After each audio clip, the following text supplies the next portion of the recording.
Oh, hello. Oh, hello. Ah, corgi. Corgi. It's good.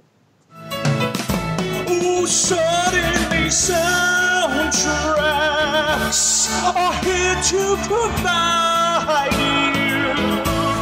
Suddenly soundtracks will show you care.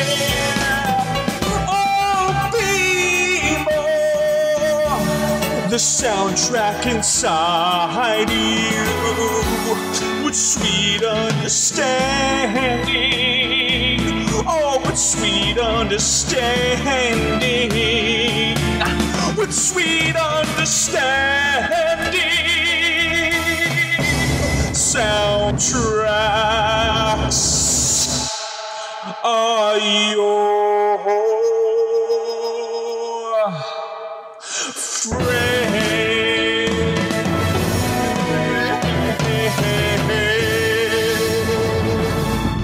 Guys, welcome to a huge episode of Suddenly Soundtracks here on Take 3 Productions, where we go through a movie musical, song by song, and judge a movie solely based on the soundtrack that it provides. This is a huge episode. Huge for the greatest showman, featuring Brianne Chandler, John Rocha, Patrick Campbell, Taylor Robinson, Alia and Dan from All the Belts, and Evan. Yeah, this panel is ridiculously epic. It's so epic, and I can't wait to introduce you guys to everybody. Introducing first is Miss Brianne Chandler herself. How are you doing, Brianne? What do you think of The Greatest Showman? Why do you love this musical so much, and are you pumped to return? Am I pumped to return? Of course I'm always pumped to return. I feel like you missed a little opportunity there to go, introducing first. Yeah, so next time you got to do that. Next time. But yeah, Greatest Showman, I bought it when it just came out on iTunes about a week ago, and I am looking forward to the Blu-ray release in the United States on April 10th. This might be after that, so I'll probably already have it. So hey, look at that. I already have it. It's right here. It's invisible. I can't wear my top hat because I have headphones that are, they don't work with it. Also, this top hat is kind of wonky. I keep looking at it thinking like they wanted to do like a cowboy hat, but they made it into a top hat. It's really not a very good top hat, so I need to get a new one. Yeah, so if anyone wants to gift me one, they can. Looks like a mix between a top hat and one of the pilgrim hats. It says so. It's wrong. It's wrong. I need to get one that like pops out. That's the next on my wish list of things that I would like. Top hats are amazing, though. They're the best hats in the world. Taylor Robinson, Taylor, she's been on Across the Universe, and she's going to be on many more in the future. Taylor, how are you doing, and why do you love this musical so much? Oh, I'm great, and I love everything about this musical. I went in, saw this movie, not really knowing what to expect, and walked out just like wanting to buy the soundtrack immediately and just put on my own life musical and buy top hats and all this stuff that I didn't know I needed. Suddenly I needed immediately after seeing this movie. So I'm very excited. The first time we saw it was when it came out in the theater. The first week, I think. Yeah, the first week that it was open, and we went and we really enjoyed it, and then we listened to the soundtrack a million times after that, and then we were like, this is the greatest musical ever. Yeah, we've seen it twice in theaters. The second time we saw it was we had a few beers and then went to the sing-along version. There was like 4 other people there. We sang really loud. Nobody else did. Two of the other people sat right in front of us, so they did not know it was the sing-along version. They found out very quickly. It was a real treat for them. Indeed. This one you can sing along to almost every single song. John Rocha himself. John, what do you think of this musical in general, and when was the first time you saw it, and why do you love it so much? Well, in general, the story of the musical is not as strong as you would like it to be, but it's the songs and the performances within the songs that really sold the musical to me. And I remember seeing it the first time was in a press screening with Perry, and sitting next to Perry, I was watching it and I was like, why am I enjoying this? And then also kind of upset about the story not being as strong as I want it to be. And then that song Never Enough came on. And when Never Enough came on, halfway through her song, all of a sudden, like, every single sense of mine just completely exploded. And I was like, what is happening to me right now? And I got really caught up in the song. And it really, like, I was prickly. Like, it was so emotional. And so from that point forward, I just was 100% in with the musical. And I've taken, I don't know, like 15 people to go see it. So, like, I've recruited, and they've recruited people, and they've recruited people. So, like, my group of 65 friends is like 30 to 40 of us that absolutely love it and listen to the soundtrack over and over and over again. And I've gone back 4 or 5 times to see the movie, I think. And sadly, I was sick when the sing-along came through L.A., which I was so mad about, and I couldn't go and sing because I know it would have been a bunch of L.A. people singing their brains out. So, Evan, what are your thoughts on The Greatest Showman? It has a great soundtrack, great set pieces. The movie's mediocre, but we're here to talk about the music, so we're okay. I don't necessarily not disagree with you. Pat, what are your thoughts on Greatest Showman? When did you first see it? What are your thoughts? So I actually have a funny story about this movie, and the first time I saw it was actually at a test screening back last year, long before they'd even dropped a trailer for the movie. And I fell in love with the music. I fell in love with the performances. I really just think that this is one of the biggest love letters to the golden age of musicals that we used to see in the 60s and early 50s in Hollywood. We don't get a lot of this now, so it does strike a special place in my heart for what it accomplishes. The story's pretty paper thin, but everything else is made better by the music and the cast. Yeah. Evan, when was the first time you saw Greatest Showman? It was back in December. I think it was the second week of it opening. Everybody was talking about it, and I finally wanted to get my own opinion about it. So I walked in expecting a glamour show. I went by myself. It's normal. Greatest theater in the world, Goodrich Theaters. Check them out.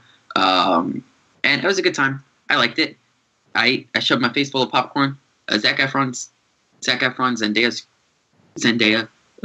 Hugh Jackman. So, like, I got what I expected. I just wish it was a stronger story, but that's just me. Indeed. So we're going to go right into this, gentlemen. We're going to go right into track number 1, The Greatest Show, which essentially just sets everything up into motion. Not necessarily the story, but the actual personality of the entire film is all encapsulated in this one. Technically half a song if you're watching the film. On the soundtrack, it's a full thing, and we'll get to the second part later on. It's a good opener. It kind of just leads you into the movie. It hints at what you're about to get. That's what a good opener should do. It's not as story covering as it arguably should be, but it has everything that you want out of a good opener. Smooth. It's there. You know what's going on. It's The Greatest Show. That was very specific, Evan. Pat, what are your thoughts on The Greatest Show as a song? I mean, as a song itself, it's the perfect way to open the movie because it's this really bombastic, beautiful opening number. Yes, it's not very story heavy, but it actually lays down a lot about this character and what you're going to learn about him and what you're going to see about him.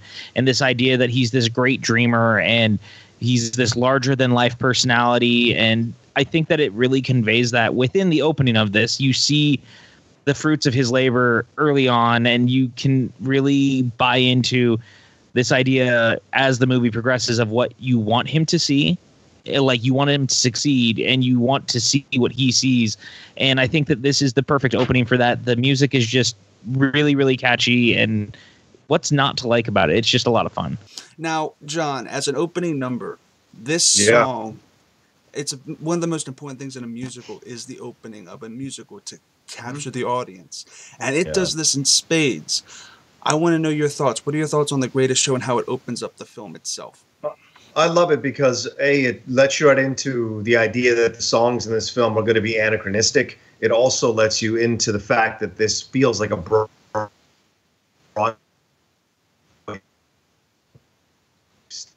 musical movie theater opening, movie opening, right? The whole thing, you hear the people in the stands, they're involved stomping their feet, his top hat, his jacket moving down.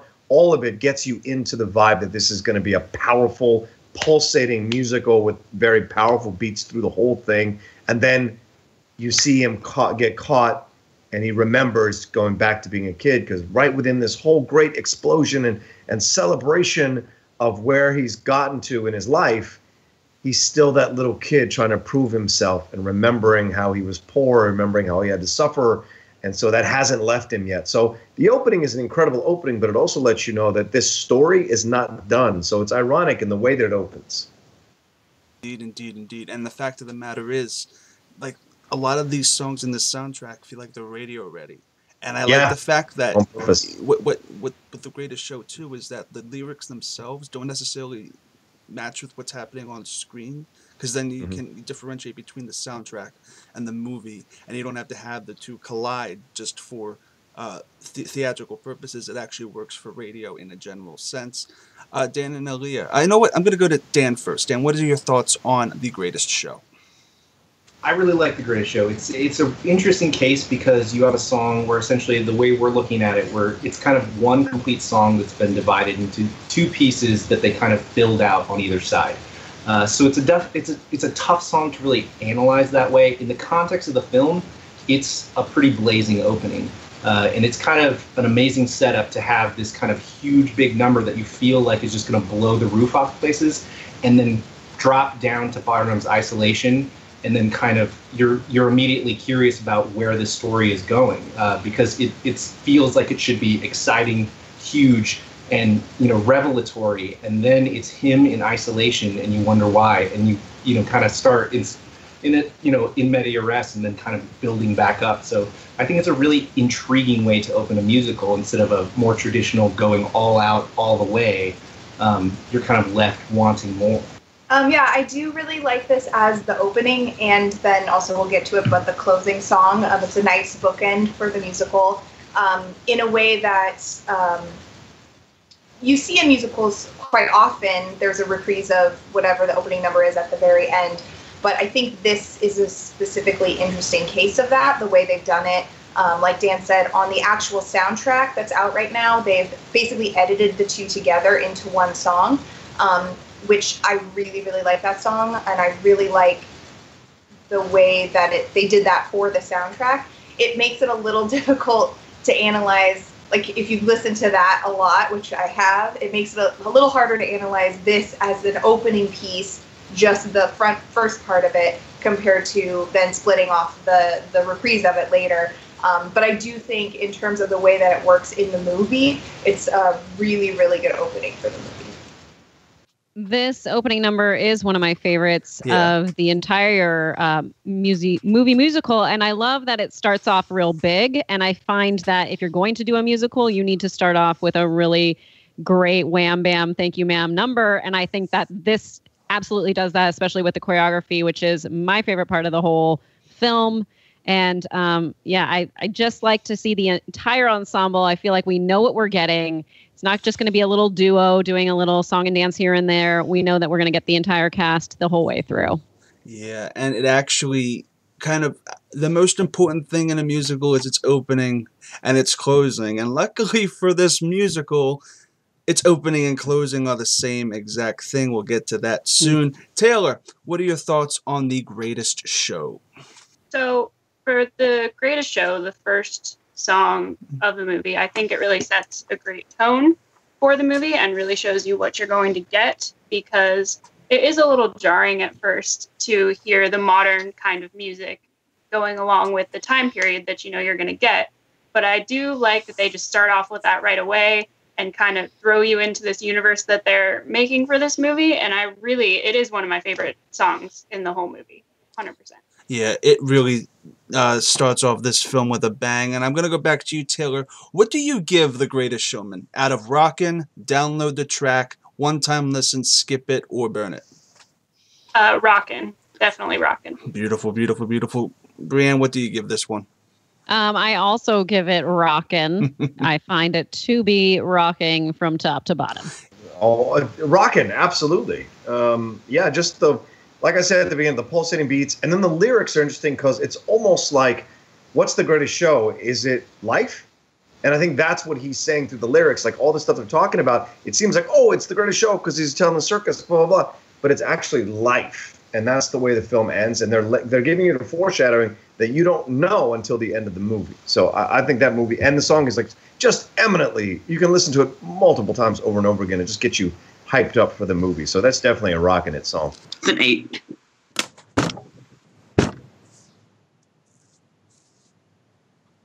I think you just killed Chris, Evan. Rockin', download the soundtrack, one time listen, skip it, or burn it, you motherfucker. I haven't done the ratings for like ever. Had you not watched the fucking show? So this is an interesting case when, you know, as Alia said, by splitting it, it's a little bit tougher. As a whole, I think absolutely Greatest Show is a rockin' song. Taken in isolation, where you have this 2-minute piece that doesn't reach its full crescendo, I put it more as a download. But overall, I think that it's an amazing song and I love it. I think it's absolutely rocking. But in the context of the film itself, I would take it a slight step down just because of kind of it's a piece of a larger whole. So.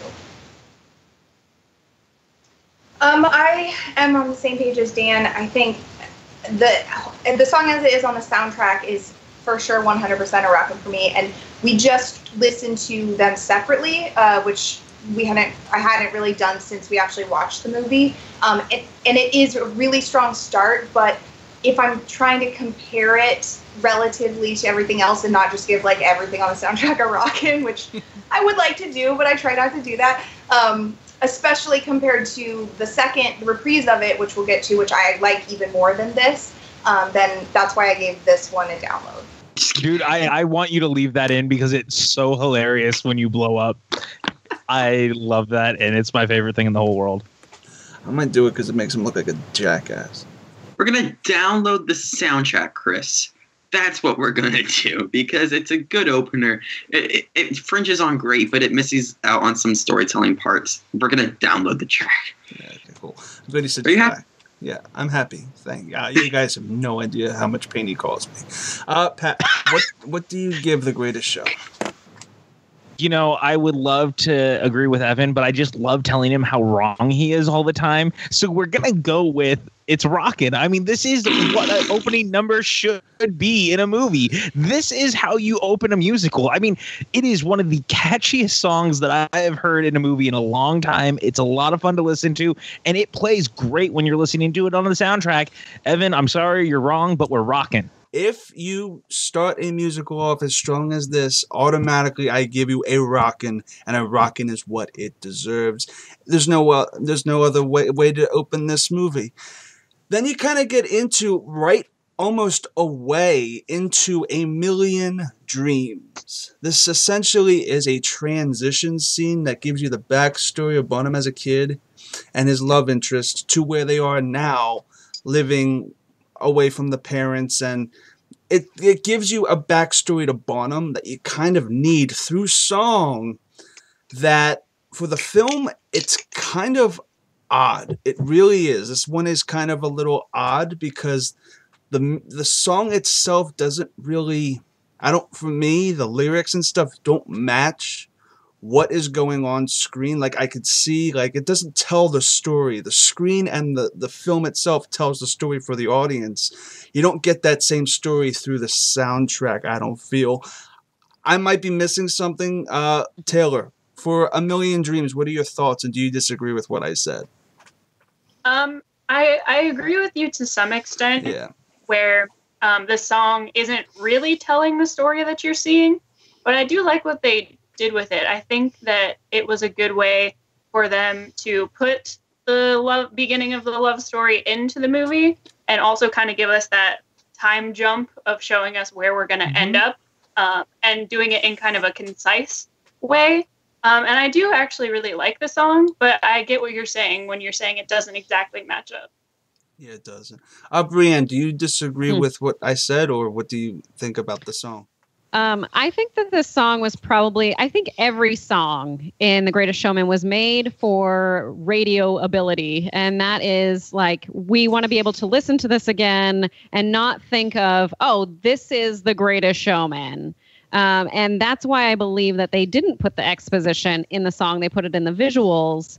And it does remind me of the Honest trailer for Frozen when they're singing a song and it's like, do you want some exposition, some information in a song? And I'm like, I can't wait until they do the Honest trailer for Greatest Showman, which I'm very sad that they didn't call me about to do any sort of singing. But I will forgive them. I'm sure that's going to be happening soon, probably in another month. And yes, I have a feeling that this song is the exposition song that they'll be highlighting. I'm sure we'll get one when the Blu-ray comes out and they can get the footage officially. I hadn't really thought of it the way that you just put it. I don't know if I would think of it that way. I do think that what's happening on screen it doesn't go exactly word for word with what they're saying, but I think the overall idea of a million dreams, and he's, showing her they're in this like crumbly mansion. It's like, what could this be? Kind of like, what could the future be? What could we build it up to be? And you get a little bit of that like circusy. You feel like the circus is in his heart to start with. He has like the little lights with like the animals and everything. And so yeah, I think this song is a wonderful song. I think it's well placed in the movie where you get like who he is as a kid, what he is reaching for, which is a big part of the plot throughout the rest of the movie, and like what his dreams are basically. Oh yeah, it's not by any stretch of the imagination a bad song. It's just when you watch it with the movie, it doesn't really match up in my opinion. But look, I'm judging this solely based on the soundtrack that it provides, and the song itself is still pretty decent, if not maybe a little bit weaker than some of the other songs in the movie. But I wouldn't say it's a bad song in the slightest. John, what are your thoughts on A Million Dreams? I think you're out of your mind, Chris. This song is absolutely oh goodness, beautiful. It is the sweetest song on the soundtrack. It is maybe close to my favorite song on the soundtrack. Every single time I hear it, I remember being a kid myself and dreaming about becoming something, being famous or being successful at something I'm trying to do. I always had those dreams as a kid. So to me, it takes me back to that moment. And I think it takes the right amount of time. And he's taking this girl and showing her like what he wants to do to her. Because the lyric says right there, it said, you say it has nothing to do with what's happening on screen. But he says that. He says, there are a couple, yes. The special things I compile, each one there to make you smile. So that's the thing. He's conveying his love to her by sharing his dreams with her. And that's what is the mark of any good relationship, is sharing your dreams with that person and knowing that and being vulnerable, share the dreams with that person. And that person's going to like help you however they can or support you however they can so you can reach your dreams and achieve your dreams. And so that's what it's so sweet about this song. And the little playfulness between them, like he scares her with the little stuff and all that jazz. All through there, but because they're both lost, like she doesn't fit in that rich world and he wants more. And so they're both these, like, they find each other and they carry each other through this thing. And then he becomes Hugh Jackman. And I just love that. And then you see the joy that he's lived through this whole time with her. And they're still they're writing each other. All of that is incredible. And it lays the groundwork of their relationship and their love for each other. And their connection. And so to me, I think the song is one of the strongest songs on the soundtrack, actually. And I think it's one I go back to all the damn time. And it makes me emotional every single time because it's that idea of wanting to reach for your dreams. Moving on to $1 Million Baby. Not baby. $1 Million Baby. So this is actually the musical version of Clint Eastwood's classic boxing film. And Clint Eastwood actually reprises his role in the film adaptation now on Broadway. It's fantastic. If you ever wanted to know if Clint Eastwood can sing, he can't. And I love everything about it. Thank you, Chris. $1 Million Baby is maybe the greatest Broadway musical of all time. So thank you. Box the day away. $1 Million Baby is here today. I actually really like A Million Dreams. It's a really sweet song, but it's also one that kind of shows the sadness of his life at this point, especially as it plays through the montage of him growing up. And he has this life where he's been left behind. Like, he is alone. He's living on the streets. His family is gone. There's no one. And this idea that someone with nothing that can still have this big dream to be the next greatest thing, who wants to travel the world, who wants the girl, there's something really sweet and kind of romantic about it. It's not an incredible song all the way through. I think it overstays its welcome just a little bit. I still really like it, and I love the way that it's split between the childhood and the adult versions of them. Once it gets to New York, I think it's absolutely breathtaking. Just a really great song. So yeah, I like it a lot. Yeah, go for it. I was just gonna say, I mean, you're not wrong. Just looking at that scene when they're in the mansion as kids, and you're seeing all the shadow animals and stuff. That is such a great part that actually really leads into what this movie is.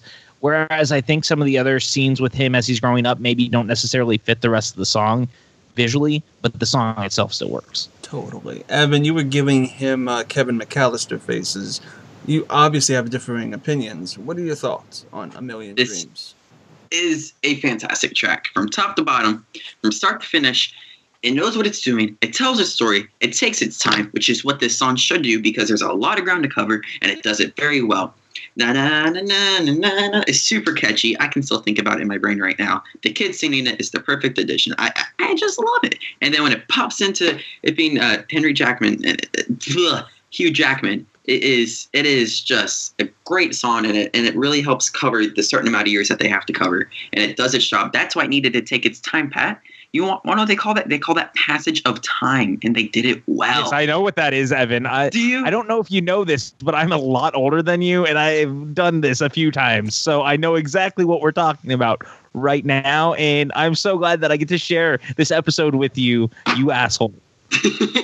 Yeah, I mean, if it makes you feel better, you and John Rocha are in complete agreement. He loved this one too. I don't think that I would never take away with how good I really do think that. I think the song itself really is quite good.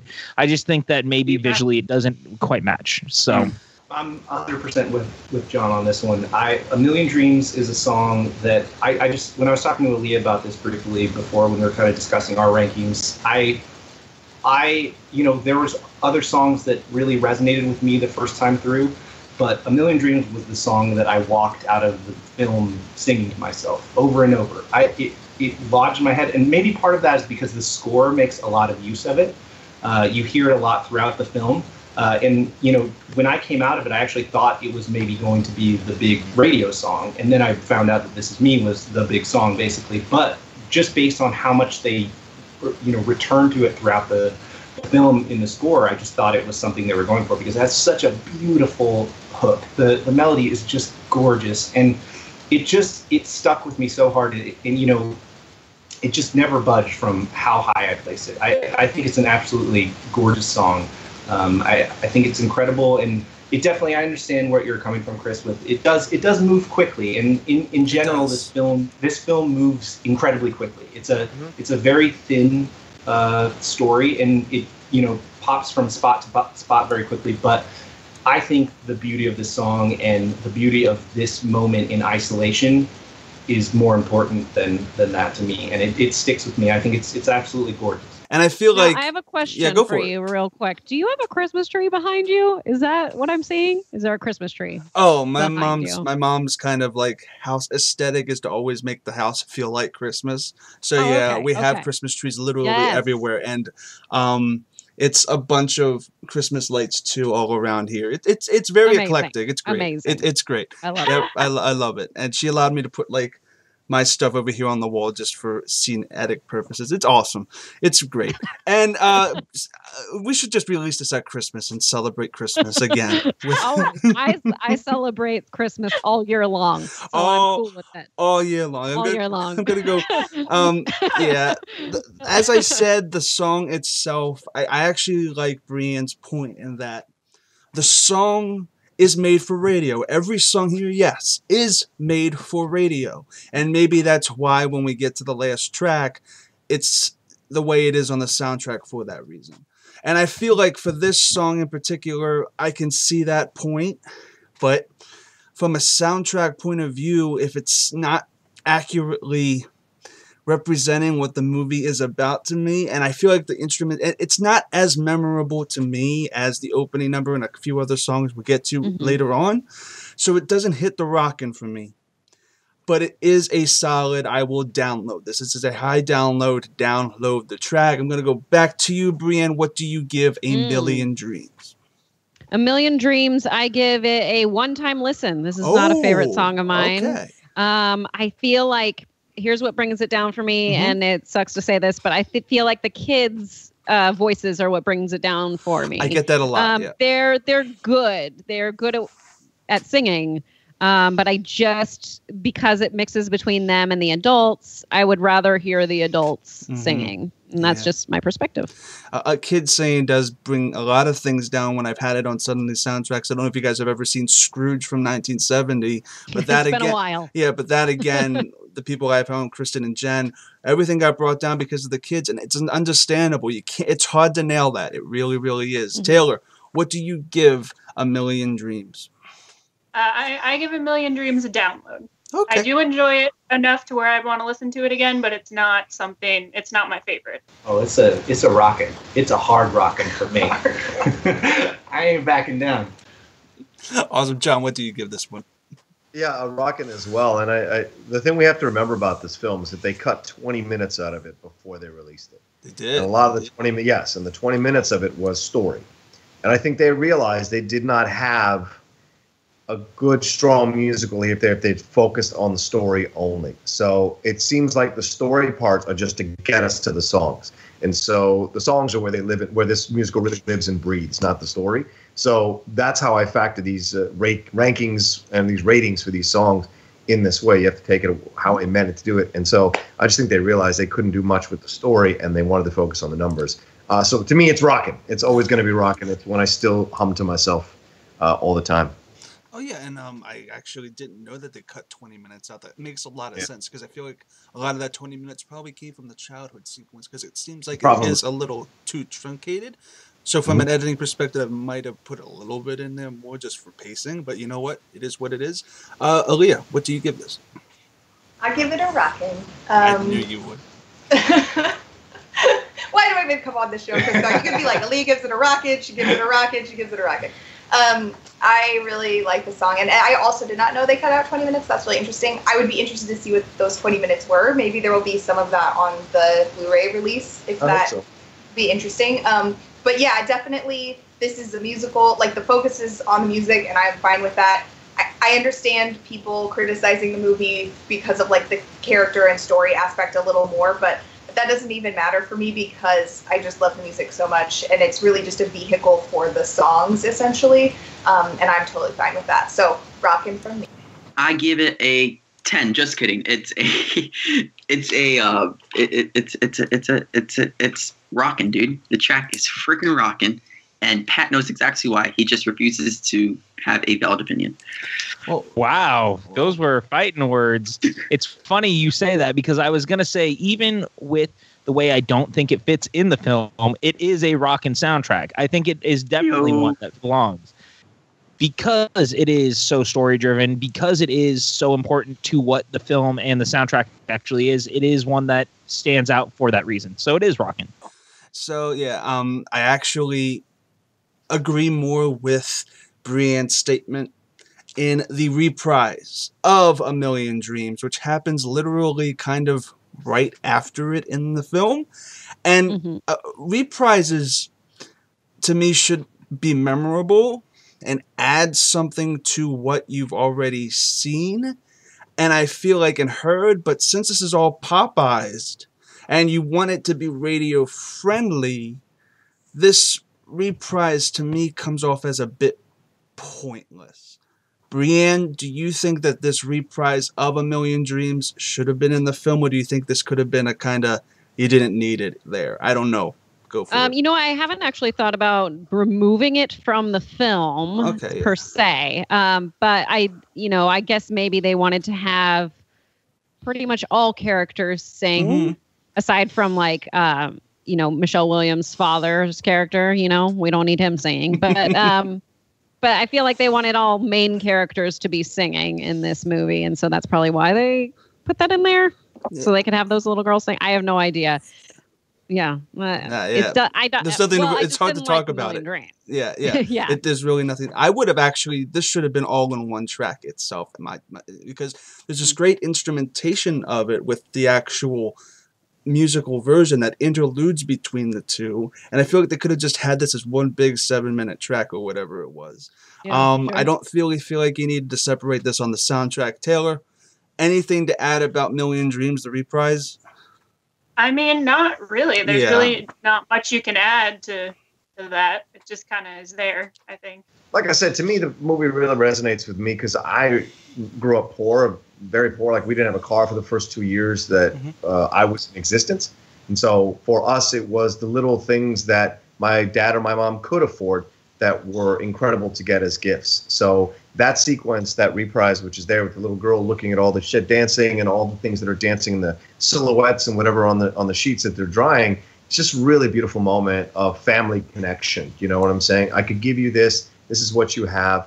She's lost in the dream world, but she has the kid's dreams. He's a man, an adult, as a father, and then he has his dreams, and they come to life through that as well. So to me, the reprise has a lot of power to it, even though it's very simply done, and the little girl's singing voice is very, like, just angelic, and it works perfectly to get you into that space. I think sweet is the perfect word for it. It's such a sweet little thing, and the girl is great. I think in the context of the movie, it's a good song to show sort of like everything Rocha said about, you know, what their family dynamic is, the dreams that they have. But as a song on its own, it's good, but there's not a lot there. And if you listen to it on the soundtrack, it's right after Million Dreams, so it's almost kind of like one song. Like, in my mind, I almost don't think of it as reprise because it comes directly after Million Dreams on the soundtrack, so it just sort of goes into this.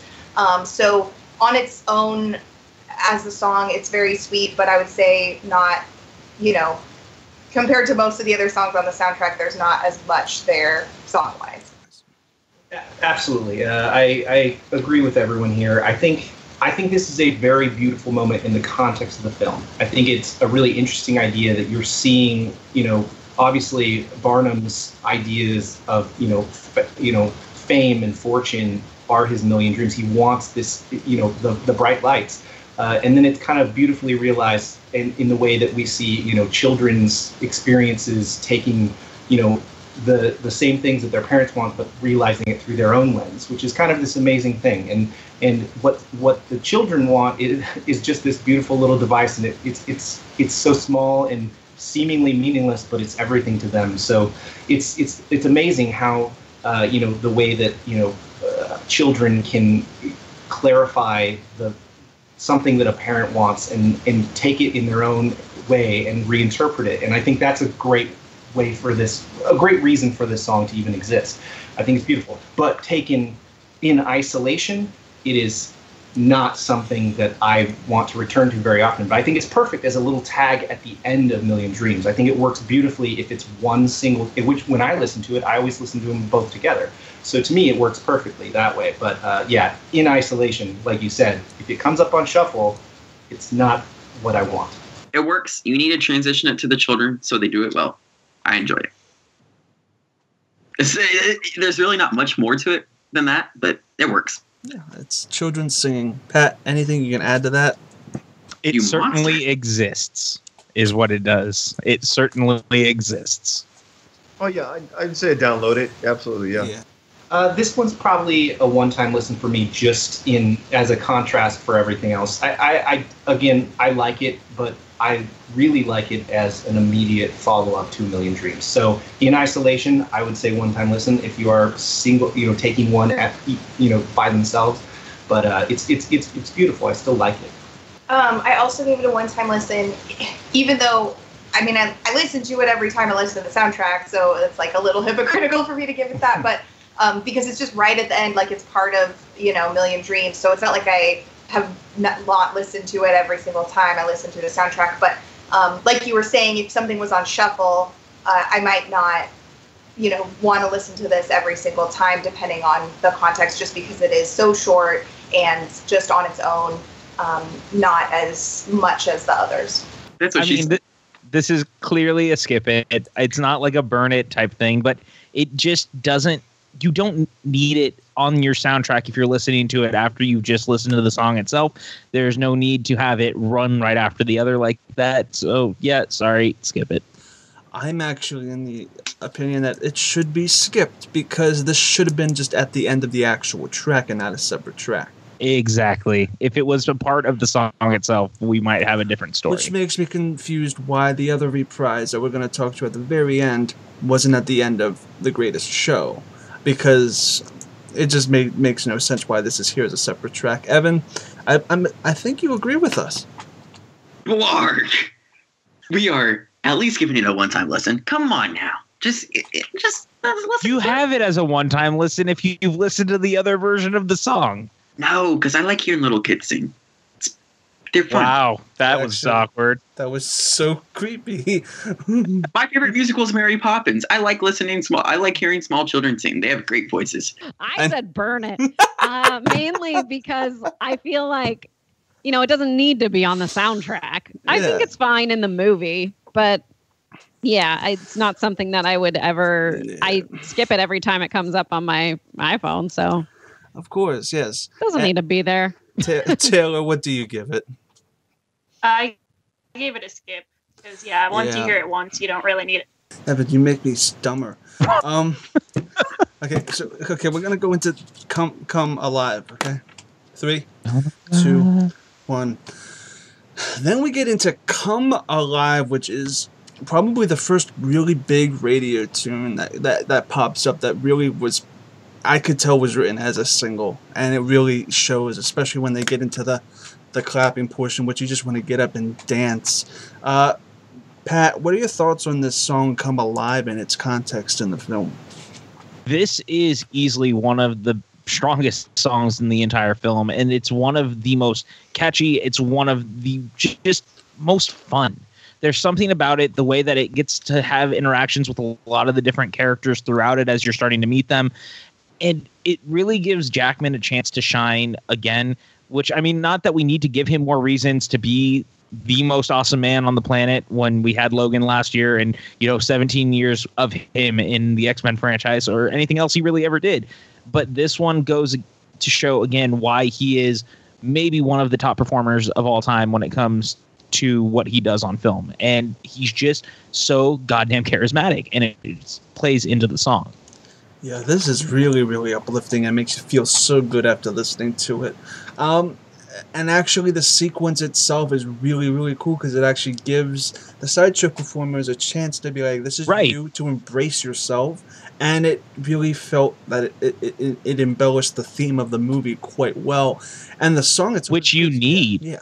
Because this plays into the movie as you go along, obviously, is their relationship with Barnum.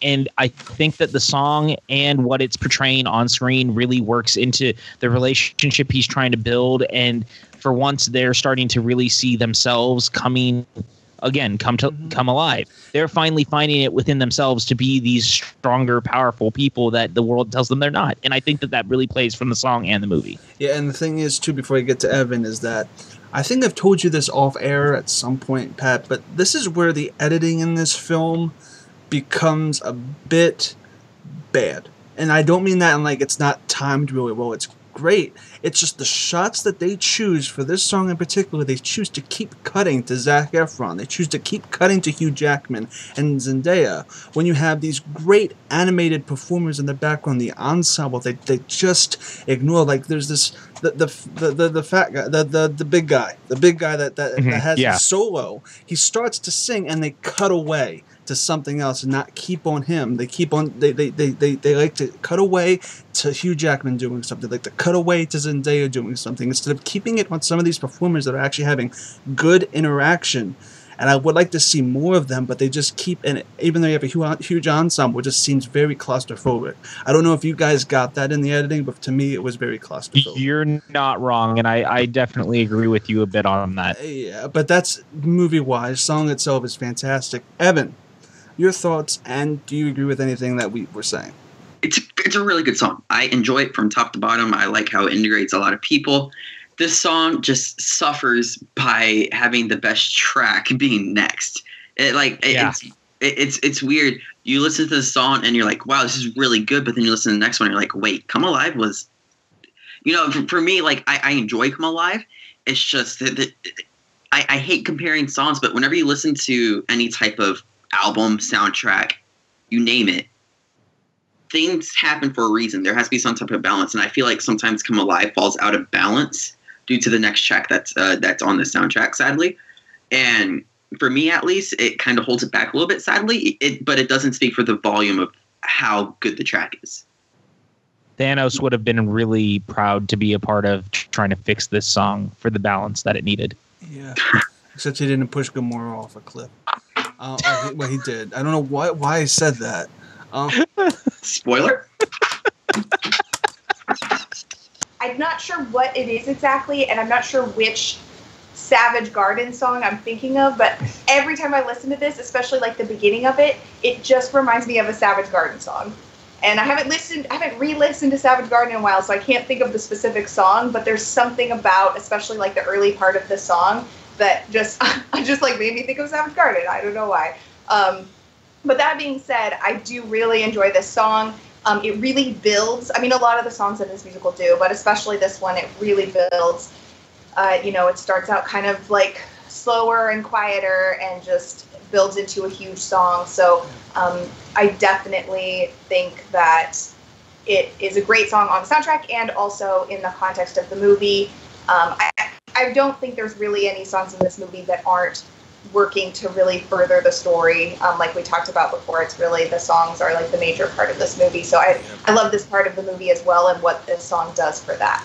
Well, Come Alive for me is the little song that could, like a little engine that could for me. Because when I came out of the theater, it wasn't a song that stuck with me. I saw it as kind of an installment song that they had to throw in there to get to the next thing that they were trying to get to. But it was only in listening to it over and over again on the soundtrack that I started to fall in love with this song really powerfully because of what it was asking to do. All these things it was saying, the things he's talking about, you're just a dead man walking, like you're going through your life, you're going through everything, you're clocking in, clocking out, like you don't even see what's happening around you.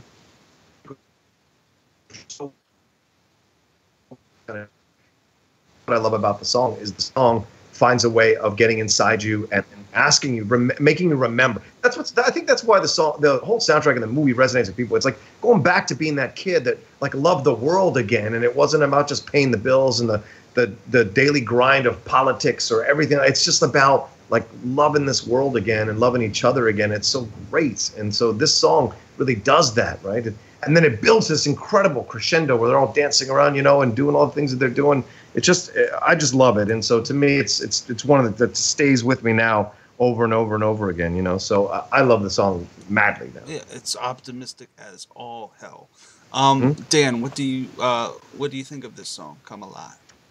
I think it's a great song. I agree with Rocha on what he just said. When the first time I watched the film, it was probably the one that stuck with me the least. It didn't really click with me the first time, but I listened to the soundtrack. I still listen to the soundtrack probably once a day, and now when it comes up, I can't help but boogie a little bit. I mean, it just gets to you, man. You just start, especially during that breakdown, you're just like, you just start moving, man. Like, you can't help it. It is just, and it's such a diverse, unique path. Like, each piece of the song is so diverse and interesting. It is a very unusual song, yet it's also very approachable in a weird way. Like, you can't help but dance to it. It's just a delight. It really is, and I still wouldn't call it one of my absolute favorites on the soundtrack. It's still not in my very top of my top. But that being said, it's grown a lot on me, and it really is. Like Rocha said, it is. There's kind of a purity to this song in the same way that this soundtrack as a whole. It is.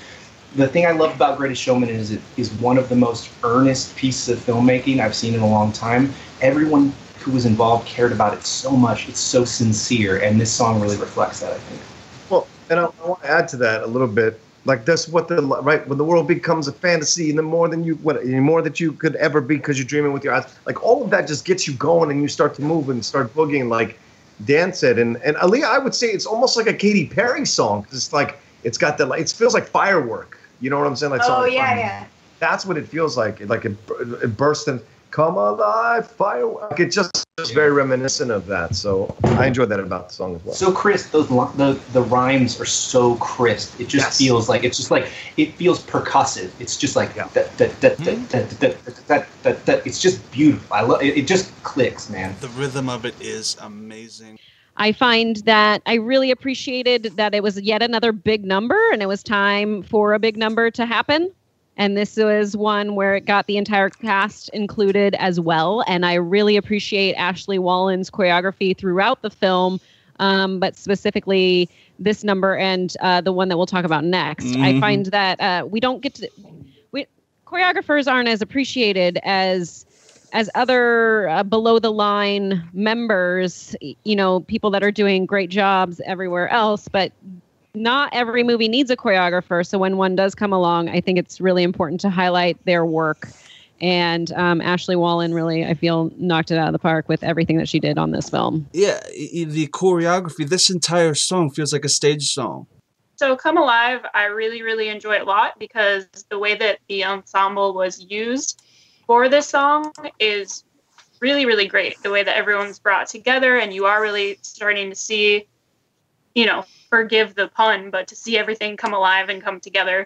And the choreography and just the way that it was all put together on screen, I think was really, really effective. Mm-hmm. The entire thing about it is just that it brings the screen to life. That's exactly what I want in a movie musical. And I have to give Come Alive a rockin'. This is one of my absolute favorites. Brianne, what do you give it?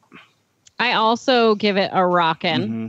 And it is also one of my favorites. So what do you know? Let's see, Taylor. What do you give this sucker? I also gave it a rockin'. This entire episode fucking sucks. You love us and you know it. All right, this is great actually. I wish that this was an episode instead of it being intercut with people because this is really gold. So. I'm going to go with Eeny, Meeny, Miny, Evan. Evan, what do you give Come Alive? I can't Eeny, Meeny, give Miny, Evan is a great name. I can't give it a rockin'. I can't. I'm downloading it. Is it because of what comes after? It's because of what comes after. Oh, you lost. It's the soundtrack's fault. They on a soundtrack basis alone, it's the songs aren't listed right by any means of the imagination. Even though they come after each other on the soundtrack.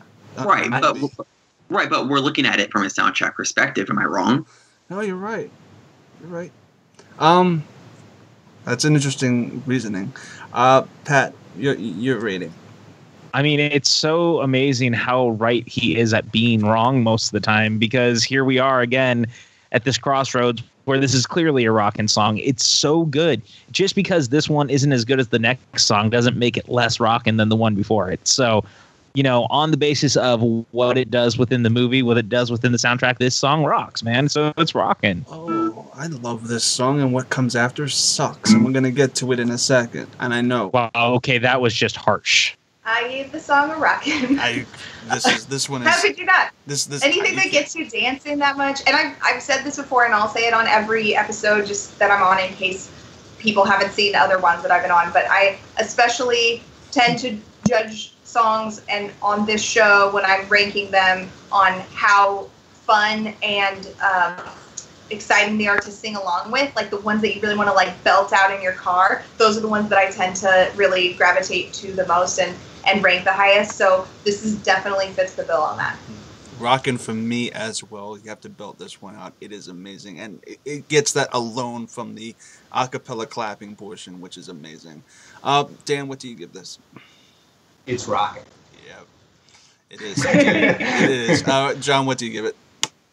Yep, rockin'. Not even a question. Not even a question at all. We're gonna get into this, and I have my reasonings why. It has a good hook. This is called The Other Side. Now,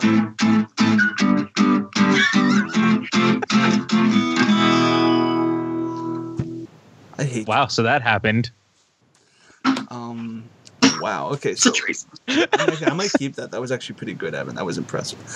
So the other side, I have my reasonings. This actually does build off of something, and the lyrics actually tell you what's going on.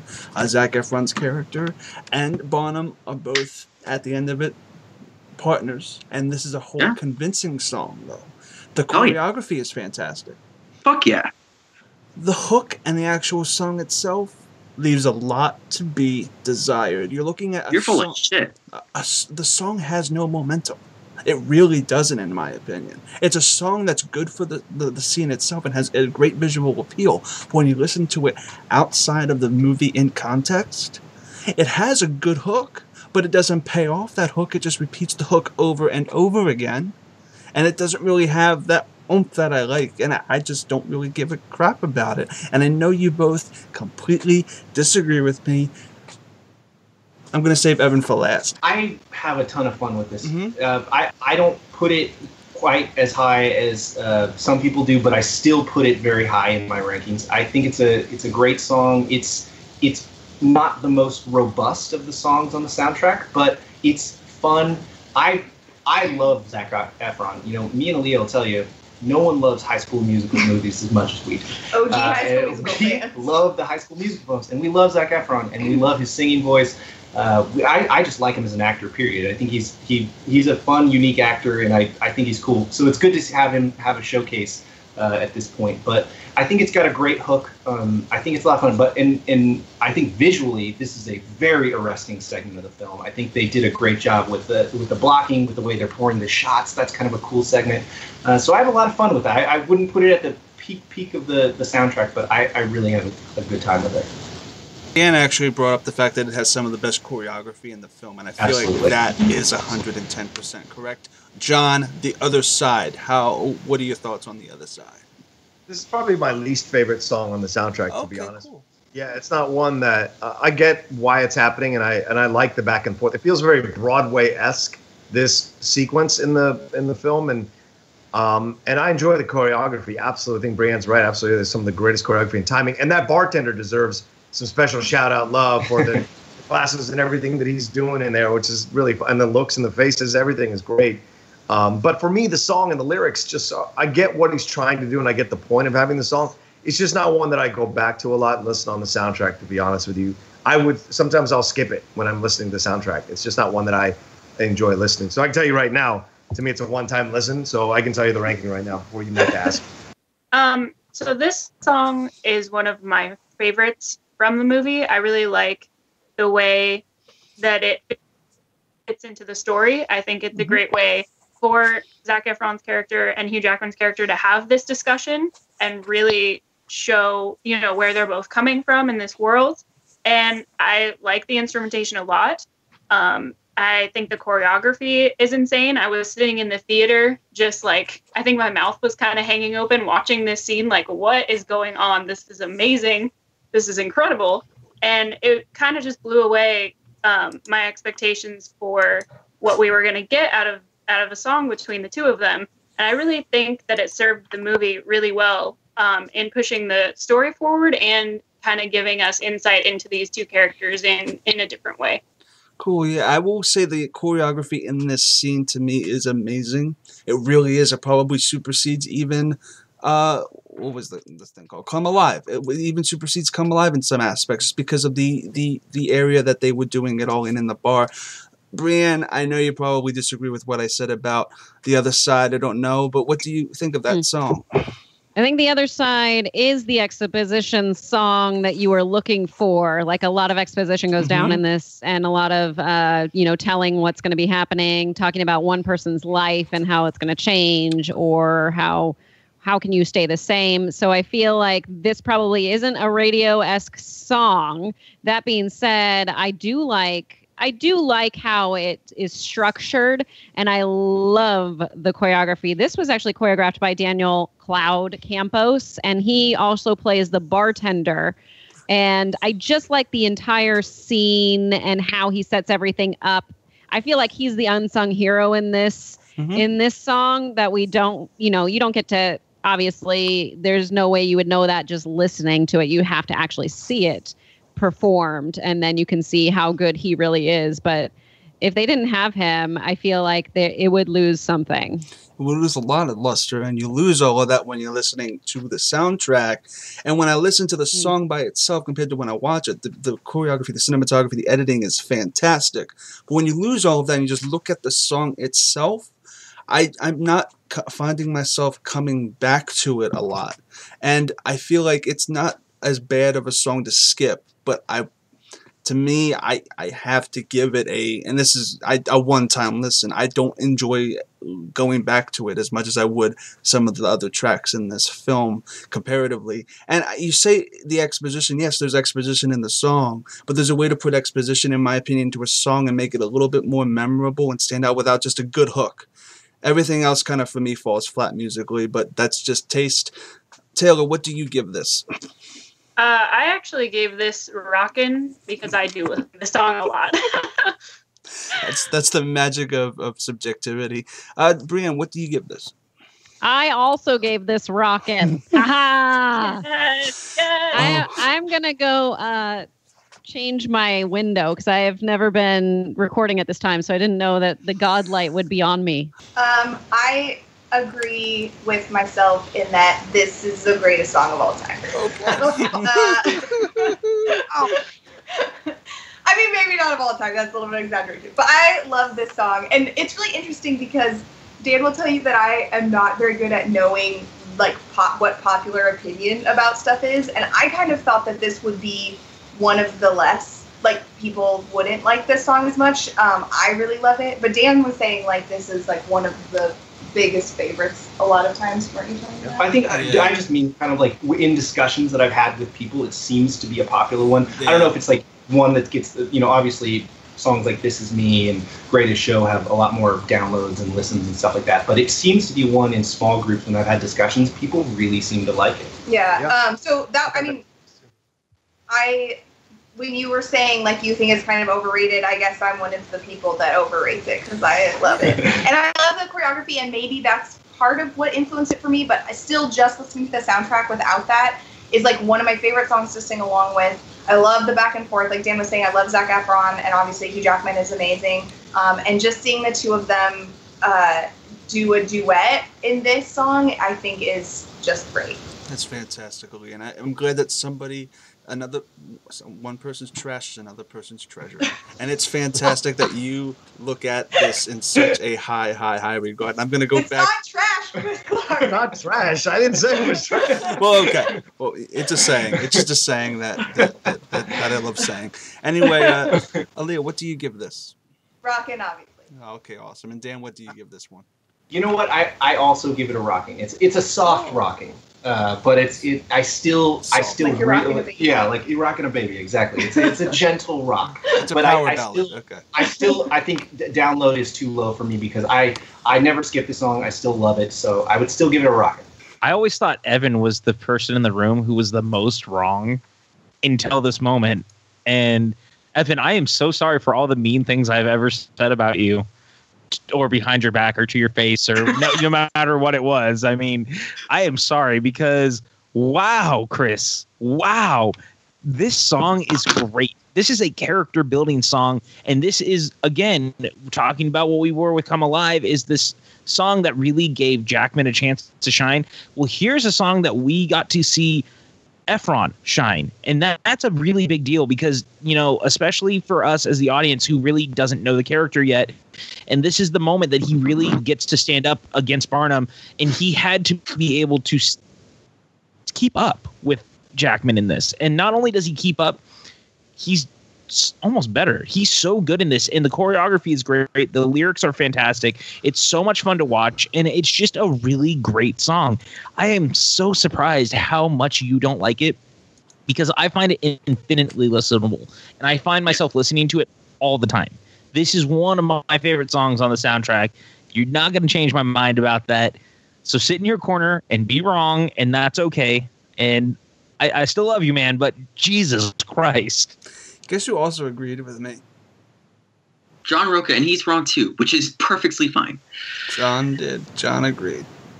Well, it's okay. We all know that Rocha also likes the Transformers movies, so So we're just gonna skip Evan and move on to score. Okay, Evan.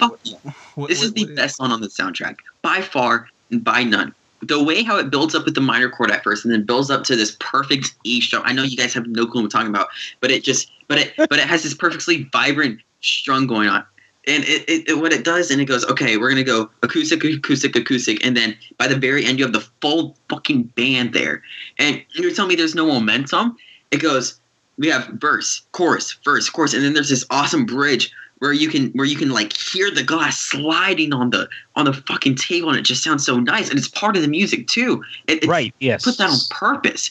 Talk about momentum. That is the definition of building momentum. And then right after that, once they go back and forth and have their little 10, 18, 10, which I think that part's stupid. Like their negotiation tactics are dumb, but that's not part of the song really. It just that one part's like, what the fuck are you doing, P.T. Barnum? And along with Zac Efron too. But that's besides the point. It has this build up and momentum, and then you're saying it doesn't pay off. The whole fucking band comes in. This song at first is just an acoustic and semi drum song, and nothing else but that. But at the fucking end of the song, you hear, "Don't you want to say what?" You got the fucking both Zac Efron and Hugh Jackman coming together to bang the song out to finish it. It just sounds so nice and so crisp, and I think it really entails what this whole what the Greatest Showman tried to do with the contemporary music, because it does it best. But by far, this is like. With what they do with contemporary music and how they're able to take away certain instruments and also add in new instruments, it's just brilliant. It's the best written piece of music I think there is in this musical. Oh, look, you actually hit it on the head. It goes boom, chorus, boom, boom, boom. Yes, it has quote unquote momentum to you if you actually dig anything other than the "don't you want to get." I like that hook portion. I even admitted that I like that hook portion. The rest of the song, even the back and forth and how they speak the line sometimes, didn't do it for me whatsoever. Also, that's so interesting to me that you don't think that they kill it with the speaking parts of the line, because I think that is actually a very old school way of doing musicals, especially when you look back at things like Dr. Dolittle and even My Fair Lady, movies that had. They do it, yes. They do, and I think that at least in my opinion, I feel like in this song, these two actors portray that just as well, because that is a really great way. Even look at Hamilton. There's a lot of talking parts of that. Sorry. No, here's the problem. Chris doesn't know Hamilton. That explains it everything. But I'm just, I mean, look, I know it's your opinion, so I don't want to be hard on you. It's all subjective. But I mean, for me, looking at this in a way that, in the broader scheme of musicals, and I think what this movie does, I just said it earlier, this movie is like a big love letter to those old blockbuster musicals that we don't get anymore, and this in particular really shines in that moment to me, because it really shows these very different variations of the different kinds of music we got in musicals, and I think that's really important. I think not to piss Chris off or anything, but isn't it funny how we had two musicals come out very similar, and they're both love letters to old musicals, but they were two totally different movies. I just find that really interesting. I really hope you're not referring to La La Land. I am. Of course he is. La La Land isn't a love letter to any musical. It's its own original jazz fusion kind of thing that incorporates Chris, theatrics. You uncultured swine. It's essentially. Did you ever hear about the Umbrellas of Chanaborg, whatever it's called? La La Land is basically a glorified remake of that. It's a glorified remake of a shit ton of musicals, Chris. It's a remake of a French film. You know what else is a remake? Suicide Squad is just a remake of Escape from New York. Yes, and that's why Matt likes it.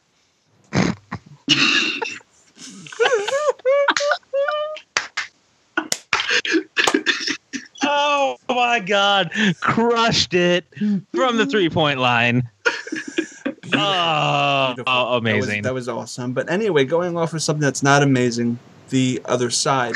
Pat. Wow. What do you give this? I mean, I think this is a fairly obvious reaction to what I said about this song. This is clearly a rockin' track, man. I think that it just really exudes something fun. It's really great on a listen, and I have a lot of fun every time it's on. I can't not give it anything less. or I can't give it anything less. I'm sorry. I think I said can't not, and that is not what I should have said. Well, we're making a whole new fucking skill for this one. Instead of rocking, it's learn the fucking song on the guitar. That's what it is.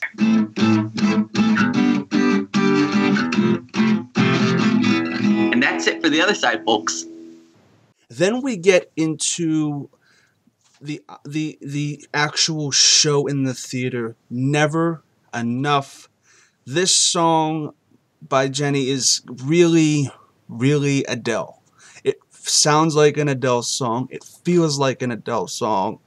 And by gosh, that is not a bad thing. And it actually fits in with the musical style of the entire film because it is kind of radio ready. And there's nobody more radio ready than Adele. And this sounds like an Adele song to the 10th degree.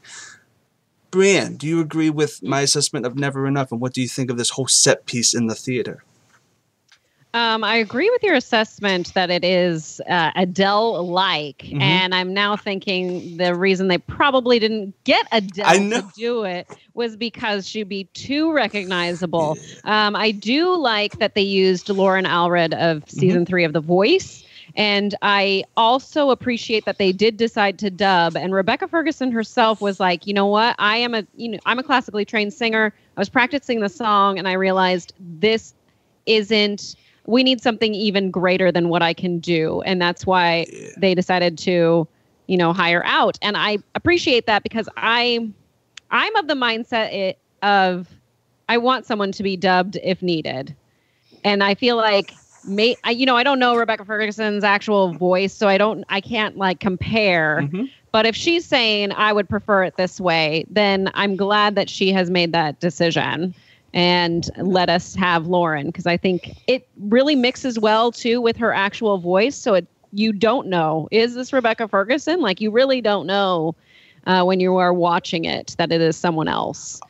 But, yeah, this was my favorite song coming out of it the first time. I felt it was a real powerhouse, and I do like how they had it on stage and just showing kind of what he really did do to bring this woman here and to have her perform so he could feel like he was a legitimate curator of the arts. Yeah, and I do like how the sound mixing, it happens a once before. I forget where exactly. It might have been during the opening number, but where the audience, you don't hear necessarily the ovation until it gradually mixes in, and then you realize that the ovation in the crowd went crazy. And I feel like that in Come Alive. Come Alive, that's where they did that in Come Alive, yeah. And I feel like the whole set piece itself was extraordinary. At first, I thought she was on like a karaoke track because I forgot that the orchestra was down below her. But yeah, I didn't know she was dubbed until I looked at the soundtrack and the credits. And yeah, they did that pretty seamlessly. It's like Scar and Lion King, or any other. If you need to be dubbed, any other Disney characters, they all have separate singing voices. Jack I mean, there are some that don't, but yeah, they for the most part do, and that's a role that you don't even see their face. So it's like, hey, it's like they can do it there. Why not do it here? As long as you can sing and it have not be jarring, go for it. As long as the vocal power is there. Taylor, your thoughts on Never Enough? Yeah, this wasn't jarring at all. It actually, I was kind of surprised how well it did fit into the movie. It just kind of felt like it belonged there and it made sense. And it really was just an extraordinary scene in the sense that the theater was such a great setting. And I don't know, it really was a scene that kind of made me sit back and just feel like I was feeling the emotions of the movie at that point, of him feeling like he was a real curator of the arts at that point and seeing where this was going to take us for the direction of the rest of the movie. I really thought it was a clever way for them to do it and to integrate such a beautiful song into the movie. Never Enough. This song has so much pressure on it in the course, like in the context of the film. You have to have a performance that takes every single audience member's breath away, because that's what you have to buy into to believe the scene. It has to be so perfect, so gorgeous that you are completely taken in by it. And it's such a stripped down performance. There's nothing going on as opposed to everything else. You have your performance like The Greatest Show. I mean, it's just pure like visual stimuli from every standpoint. But this is just one woman on screen singing a song, so it has to nail that. And my goodness, this song! I mean, if this doesn't take your breath away, I can't imagine what will. I mean, it is absolutely stunning. And the lip sync performance on this is incredible. To add that onto it, the fact that Rebecca Ferguson lip syncs this so perfectly, I didn't even know it was a lip sync when I walked out of the theater, and then I found out about that shortly after. Actually, it was Drew Guy that let us know, and we were like, what? I was absolutely astonished by it, and all those factors going into it, and it is just absolutely breathtaking. And I mean, it's a stunner. Dan covered it pretty well already, I would say. The lip sync thing is crazy to me. Like, when we came out of the theater, I did not at all. That wasn't even my mind that might be a thing. And then, there was a whole Twitter conversation about it, and that just kind of blew my mind because that is amazing. Usually you can, like, not that it takes you out of it necessarily even, but usually you kind of have an idea of, like, when people are lip syncing. And I just thought that was great. And, it's just such a, like, with so many of the other songs in this movie, they're like big productions, right? Even the one we just talked about, Other Side, with Hugh Jackman and Zac Efron, even though it's just the two of them singing, there's like this whole dance number and the choreography and everything going on. And this song alone basically is like just the one song that's just like a moment of stillness and clarity that just needs to be so perfect in order to, like Dan said, carry that off.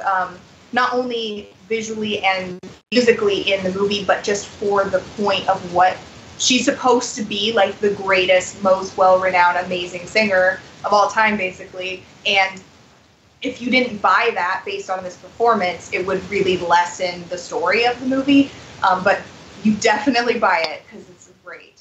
There's everything here that you could possibly want in terms of the emotional build. Because it's interesting, because when he meets her, he's immediately smitten, and he's married, obviously, so there's a thing there. But the way she sings, and his look on his face is one of, like, that's what you have as the audience member the first time you see. You're almost overwhelmed at this incredible song and the way it's delivered. And we should give a shout out to Lauren Allred, who is the one who sings the song, and she's from The Voice, apparently. But I don't know if they've ever released a YouTube video like they've done for the other songs, where we see her singing it in that rehearsal space, because I would love to see her process in creating that song as well. But this is my favorite song on the soundtrack. Everything it says, when just the romantic nature of the song in terms of how it's expressed. She's expressing love. This idea that, talons of gold are still too little. There's, all the stuff that she's saying, it's so big. Her love is so big that it's still not enough to quantify it. There are no words to quantify it. And so it's so overwhelming, and the way it's shot, and her in the beautiful angelic white dress there in the spotlight, and everybody's reaction to it is just incredible. And what they're able to do in the storylines with that song is fantastic. With just that song, within that whole song, Zac Efron is with Zendaya. His parents look over and sees him. He's got to he let go of her hand. Keela settled. They've been rejected, so they're up in the top. But even the fact that they're rejected, they're still overwhelmed by the beauty of this song. And then you have Michelle Williams sensing that this woman could come between her and her husband, Barnum, and then Barnum being just completely. It's beyond. I don't know if he loves her necessarily, but he's almost like in awe of her. And so all of this gets done in this one song. So it's really incredible how they're able to do that. And the song itself, just from lyrics, the build, everything is just my favorite song on the soundtrack. Oh, beautiful. And I'm assuming for you, John, it's undeniably a rockin'. It's a rockin'. Yeah, that's what I was. It's a double rockin'. It's a triple rockin'. It's all kinds of rockin'. Okay, I'm going to make a triple rockin', I think. Dan, what do you give this? It has to be rockin'.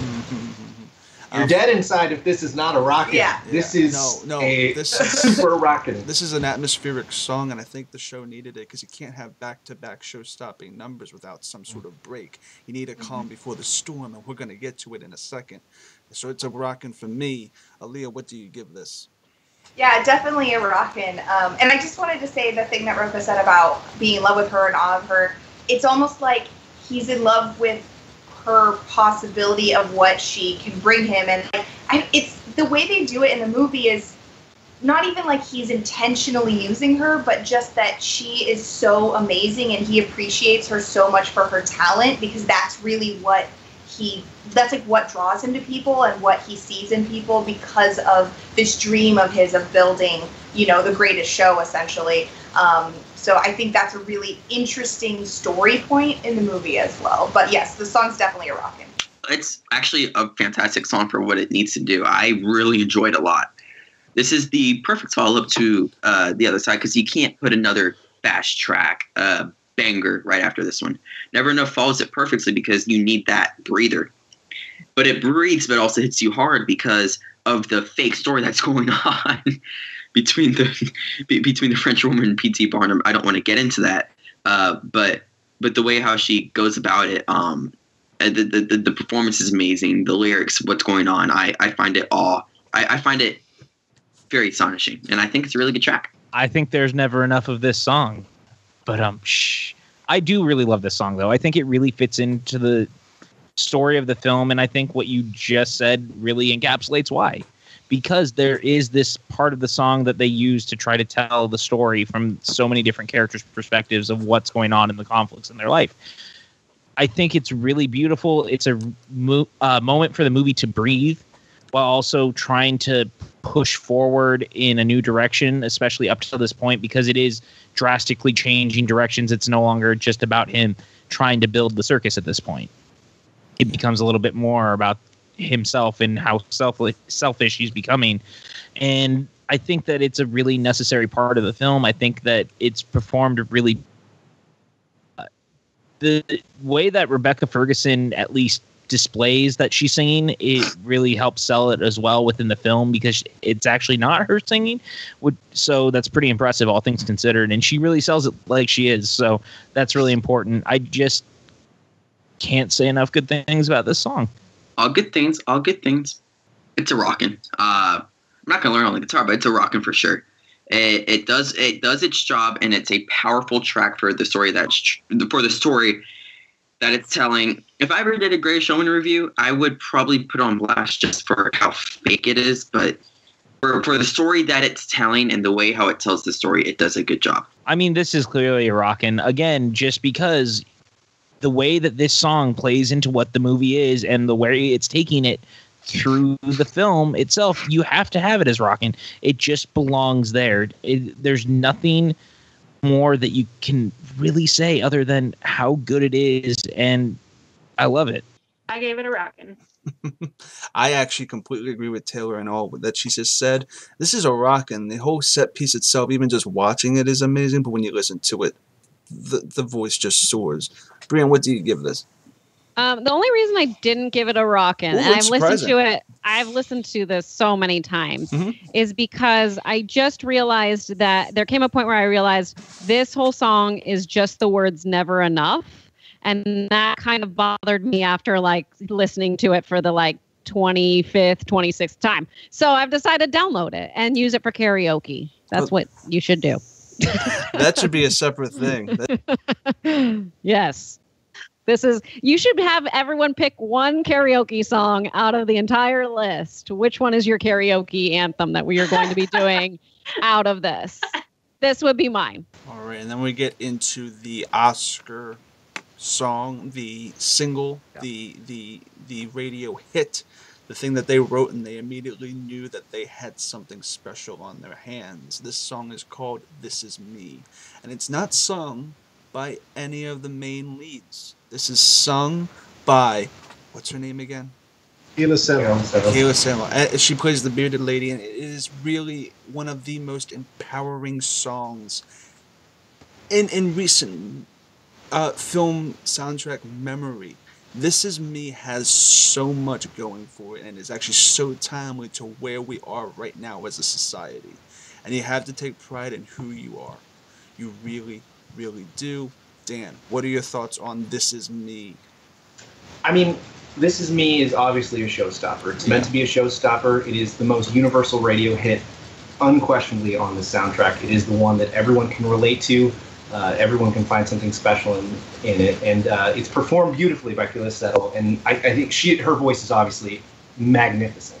The asterisk I would put on this is that I personally am a larger fan of the version in the film, because I'm a big fan of the moment in particular where Sean Humphrey, who plays Tom Thumb, gets the moment where, you know, another round of bullets hit my skin. And it makes the song bigger to me, because the voice there, you know, it's not the biggest voice, but you get to see the other characters' viewpoints, and to me, it makes it resonate much more. The version that you have on the soundtrack is sung entirely by Alia, and that is still beautiful. And I understand the perspective of doing that because it makes a much more universal radio song. But for me, that moment when the Tom Thumb character hits that is when it clicks the hardest for me, because it feels like it's meant to apply to everyone, and it feels big because it's all of their perspectives. It's all of our perspectives. It's meant to be something that we all can understand. We all have our own things that, you know, define us differently than everyone else. It's meant for all of us. You know, it's a powerful message and a beautiful song. I just really like that moment in particular, and I just love the version of it in the film. That being said, any version of it is spectacular, but that would be my only slight knock on it, which, you know, it's just my own personal viewpoint on that one. Yeah, actually, you bring up a great point, because look, John brought this up, when you're watching the rehearsal footage of some of these songs, This Is Me, his temp vocalist was singing with her in that rehearsal session, and it brought up the energy in the room, and it brought up the energy in the song.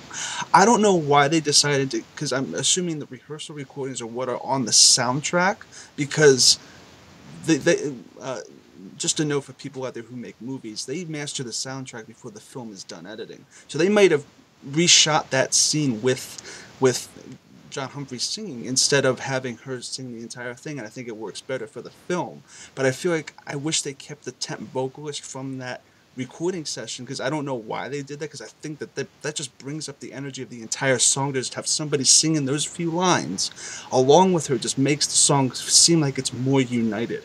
And again, this is where I feel like we need a special edition version of this soundtrack with some of the movie mixes, because it's so good. And this is an Oscar-nominated song. That verse by John Humphrey is Oscar-nominated, technically speaking. So we need a release of that we can actually easily play on iTunes without ripping the Blu-ray and getting that song by bootleg means. John, what are your thoughts on This Is Me and the differences that Dan actually was alluding to? Yeah, I don't think I have much more to add, because I think Dan is absolutely right. Like, I like the film version myself, and a little more than the soundtrack version. Nothing against Kayla, but I just like the idea of getting this little kind of just this little change of someone else singing their part of it. You know, what is it? A million bullets tear my skin, or rip. Yeah, another round of bullets hits my skin. Another round of bullets. Right. Another round of bullets. So you get that nice change, and it lets it all build, and then you see everyone else get involved and sing too. And when they walk out into those crowd of people, you know, and you have a little bit of the terrible ADR work. Who are they? What are they doing? You know, that kind of stuff. That kind of throws you off a little bit, which is unnecessary. But you have the moment that's there that works well, and the lyrics are incredibly powerful and very moving. And I wish it had won the Oscar. I'm upset it didn't win the Oscar. I really am. Because of what it symbolizes, of what it's talking about. We'll forget the Coco song in like a year, but this song people will still be spinning to 10 years from now. You know, it just got something to it that is that brings out this need to once again tear apart this idea of having to fit some kind of stereotype to be able to be liked or loved or successful or popular. You know, it's about loving who you are inside. And that's what's so great about the song, and it needs to be celebrated with every award there is. It's really important. It's empowering, and I feel like Kayla's performance at the Oscars stole the show. It really, really did, and I feel like that was probably the biggest snub ever. Yeah. Alia, what do you give this? I mean, what are your thoughts on This Is Me? So yeah, I love this song. This was another case of I am totally oblivious to what's going on in the world. I didn't realize this was the single. I didn't realize that this was like a huge radio hit or anything. I just knew that this song is amazing. And when we watched the Oscars that was sort of, I guess, when I realized that it was kind of a big deal. But yeah, it's insane that this did not win the Oscar. Like, insane. And no disrespect to any of the other songs, but this song is so far and above all the other songs that were nominated. And since I've listened to the soundtrack a lot more recently than it's been a little while since we went to see the movie. We just re-listened to the movie version with, him singing as well. And yeah, it just adds something. And this is already an amazing song, but it just adds a little bit of something extra. So I totally agree with you guys. It's a good track. Don't get me wrong. Oh, no. You cannot say this is anything other than... Okay, go for it. Just go for it. It's a pop track, though, and it's written to be a pop track. It's very surface level. It's a chanting theme song. As Anthony Fantano would say, it's nothing but chanting a theme at you without actually going into greater detail. I think the singing performance is incredible. I think some of the instrumentals are awesome. I just think it's held back a lot by it trying to be the biggest pop song of the year, which clearly from a musical, it's not going to be. Tell the story that you want to tell, and that's why I got frustrated with this song. I think it's good. Don't get me wrong. I think it's good, but it didn't deserve to be nominated for an Oscar. The Other Side, The Greatest Show, Never Enough. There's a handful of songs I could name that were better than this song, and I get frustrated by people saying this is the greatest song on The Greatest Show, and it's clearly not. And I think it's a good track, but is not great because of the pop qualities that it holds, and it just holds it back very much. So I don't get what you mean. I really don't, because this is kind of a song about inclusion, and it kind of encompasses the whole moral of the film. I'm confused by what you're saying. I really am. But even if you don't like it as a song, the moral is there objectively. Right, but it's chanting the moral without it, but rather than actually trying to dive deep into it. Can I interject? Because while I understand what you're saying, I'd argue maybe that's the point, though, because outside of what we've already talked about, and again, I would argue that the fact that it's a pop song is a very big deal, because with everything else in this movie, they really tried to go for different versions of music throughout it. So you needed the big boisterous pop song. Most musicals have them now.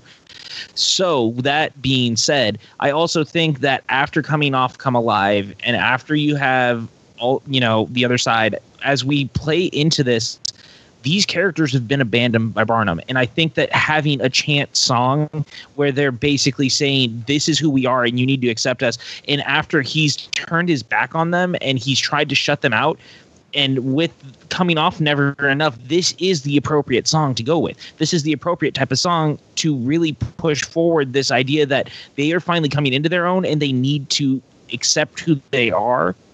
And so they do it in this way that is loud. It's up front. They walk out of the circus doors and they're out in the streets and they're making people take notice.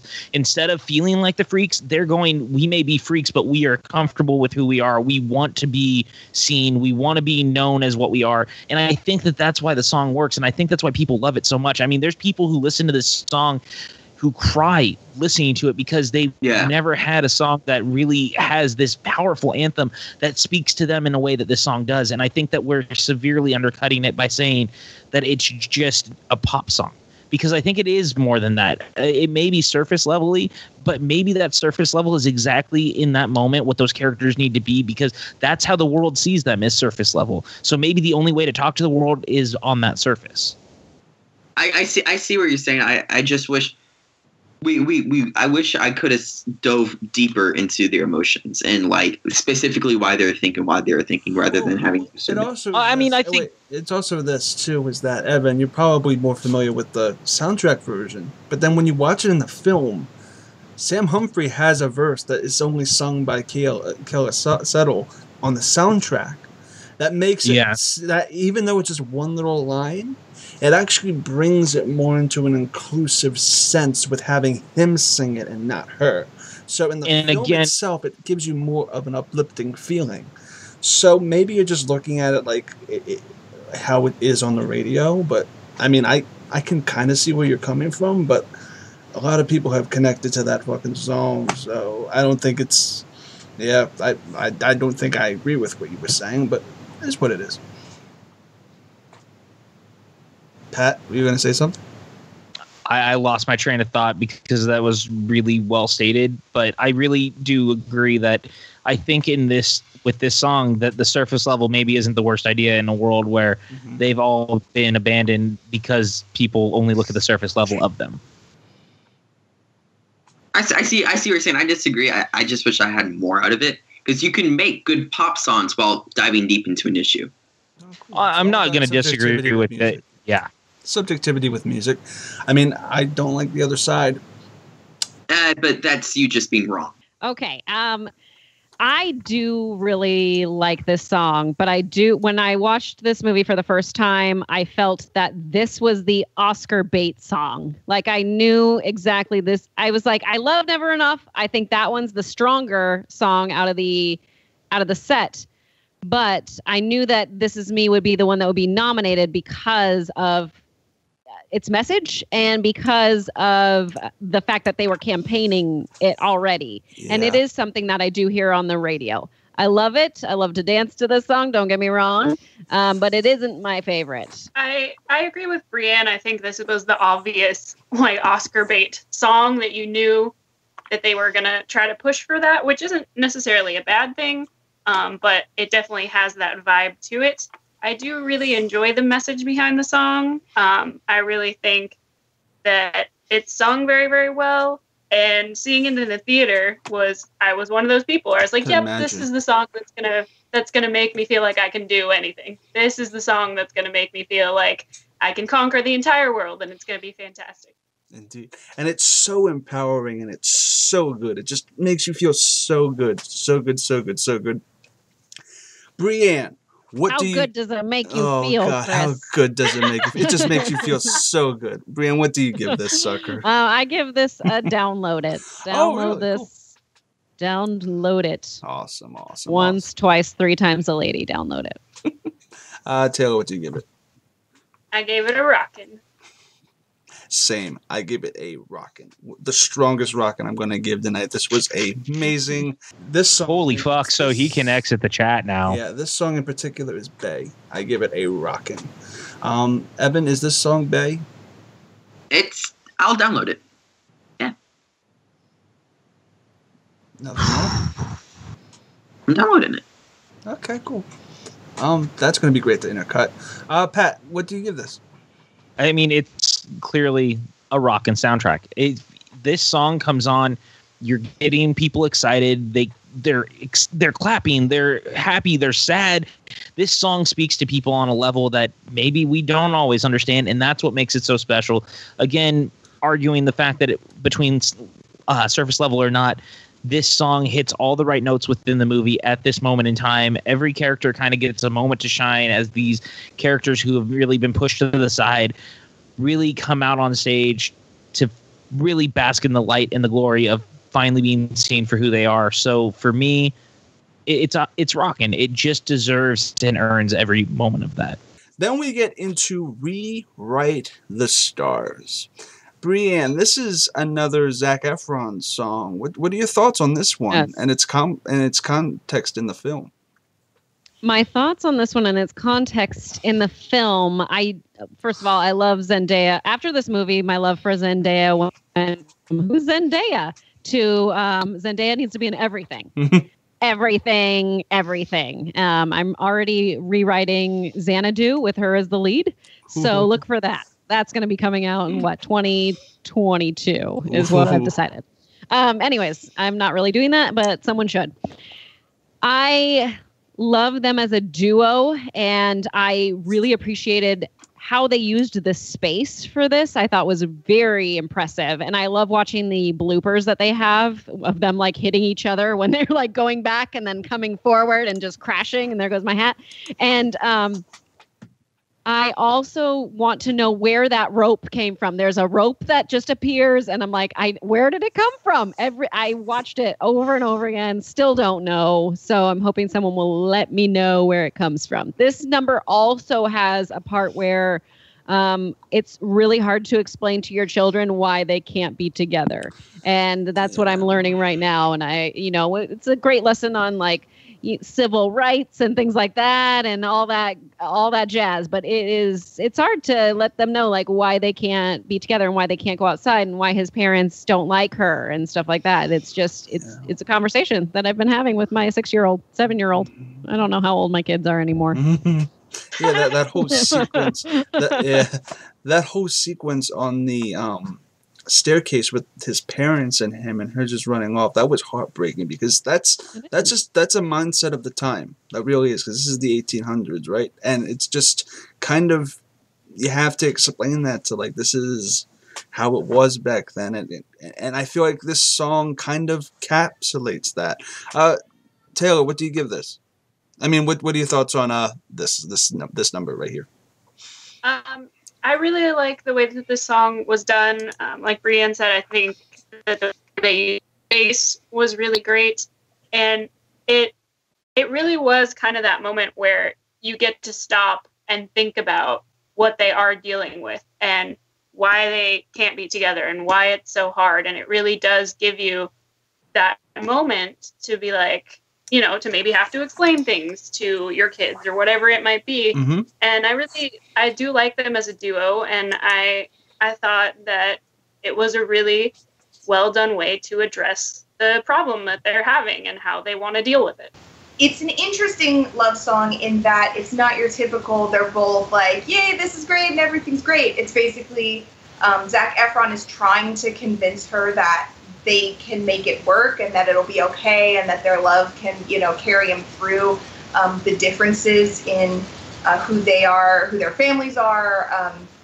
It's really about the difference in the how the culture thinks of them and how that would be difficult for them to be in a relationship. And, Zac Efron has a lot to lose, but also he is in the more privileged position in an essence there. And so it's a little easier for him to be like, let's just do this. It'll be great. Whereas Zendaya her character has, been in it a lot more.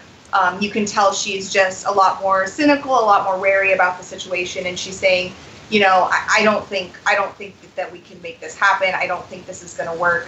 And that's basically sort of the framework for the song and what the lyrics are about. But at the same time, it is kind of their like love duet, but it's an interesting way to make it just not sort of your average love duet, I guess. You know what? This is one of those songs that's really tough for me because I feel like I like it more than almost everyone else does generally. It seems like, and I don't even know if I can articulate why I love it so much. I can tell you that I think it's an interesting take on that relationship standard. And I think it's very I think it's a unique perspective. I think it's a timely song, and I think that's nice. There's something about the crispness of the way that Zendaya and Zac Efron's voices meld for me. I think it just sounds really nice. I think the hook is just really huge and feels good when I hear it. It's one of those that it's tough for me to articulate why I hold this one so high. I wouldn't put it toward the very, very top, but I feel like this is one where whenever I have conversations with people, I always talk about how much I love this song. And most people are like, yeah, it's fine, and that's okay. I mean, because I'm not sure if I can really tell you why I love it so much. All I can say is that every time I hear it, I can't, it's one of the songs I just look forward to hearing every trip around the soundtrack. I don't know what it is. It's just it's a special song to me. I really love it. There's a purity in the song about wanting to fight for something. And the one person who could help you fight with it is resisting you. And you're trying so hard to get that person to see that it's possible. Because you romantically think it's possible. But that other person is telling you, no, I've been there, I've seen it. You can say that because you're the white guy. For you, everything could happen. I'm the black person in this world who understands that it's not possible, the reality of this world. And maybe somewhere in the middle someday we'll be able to meet. But in this song, unfortunately, because it does end on a down. She does not go like, yes, you've convinced me, let's go do this. Currently, it's my favorite song on the soundtrack. Like, Never Enough is never beaten. But every week, it's a different song that I'm obsessed with. And right now, Rewrite the Stars is the one for me. So it's a rock in it for me. This song is the very fucking reason their relationship works. If this song isn't there, the whole thing I think is dumb as well. But this one song and how they portray it and just hearing Zac Efron and Zendaya, I would argue probably the two most powerful voices in this goddamn musical and how they work. No, Kayla Settle. That's just me. Hey, that's just me. Okay. And how they work off and they bounce off together and their chemistry together and how they're able to ride these rhythms at the same time and how they're able to like take the slow song and make it so encapsulating. It's just mind-boggling, and how they do it is just fantastic. Your opinion is making my brain hurt. I know. Me, sir. Yeah, me too. I'm not letting you go first for another couple songs. Pat, what are your thoughts? It's funny because I was gonna really aim a little bit more on your end in a bit, just because the thing that I really do like this song. I think it's a really great character building song. The problem for me is that within the film, we never build to this song. And this is maybe my biggest problem with the movie is the relationship between Zendaya and Zac Efron, because it keeps trying to be pushed without ever trying to feel like it's earned.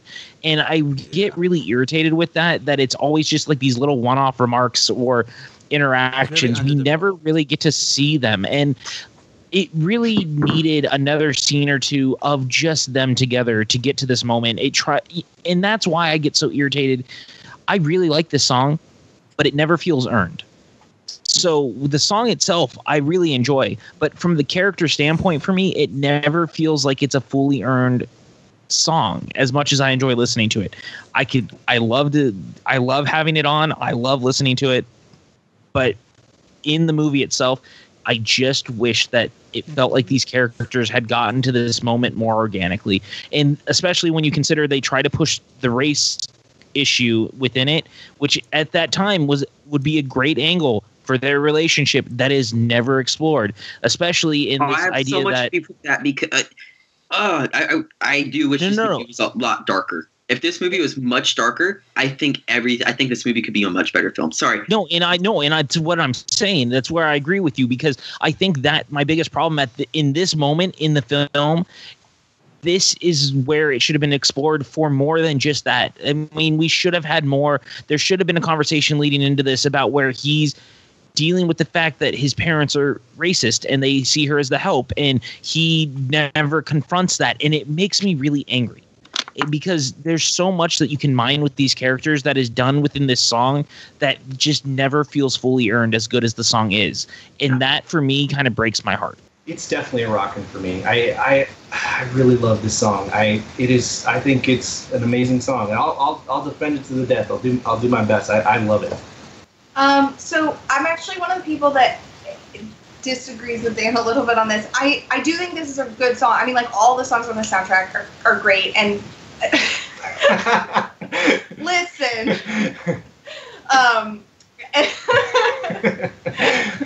listen, we can disagree on this and other side. It'll be okay. I do really like it, and I especially what it's about and the context of the movie. But just in terms of the song itself, it's not one of the ones that I get as excited to listen to. So I'm going to give it a download. Well, yeah, you are probably getting. You're in trouble. Rocha tells you to push me doesn't mean you should do it. Let's just crop Alia out here. It's all right. It's all good. I can do that. All right, guys. But I just wonder if the world is split into two people. There are people who love the other side. There are people who love Rewrite the Stars. I wonder if the world is split into those. Yeah. So if we're just talking about the song itself, I'm definitely going to go with Download. I really do like listening to the song. I really enjoy it. But again, my problem is I have a hard time separating the song from the film itself. And that is where I'm stopped, just because as much as I enjoy the song, it's so hard to get past how I feel about how it's used within the movie. Evan DeGraff. The shit bangs, dude. It's a banger of a song. It's rocking. we are giving out rules that we are supposed to separate the songs from the film, and I am following those rules. And if you want me to break them, I will. But I'm following these fucking rules for you. And this is what I get. Download.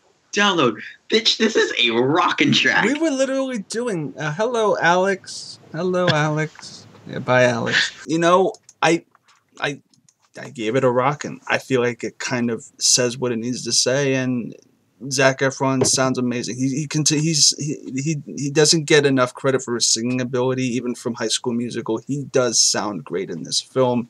Brianne, what do you give this? I also give this a rockin', and when I took my daughter to see this for the first time, we went to the sing-along, which was great. But her favorite part was being like, "Where's Troy? When's Troy coming back? Where is Troy?" So I do agree that she loves High School Musical as well. Oh, that's awesome. Taylor, what do you give this? I also gave it a rockin'. One of the weakest songs in the movie for me is Tightrope. I feel like this is just a very forgettable tune.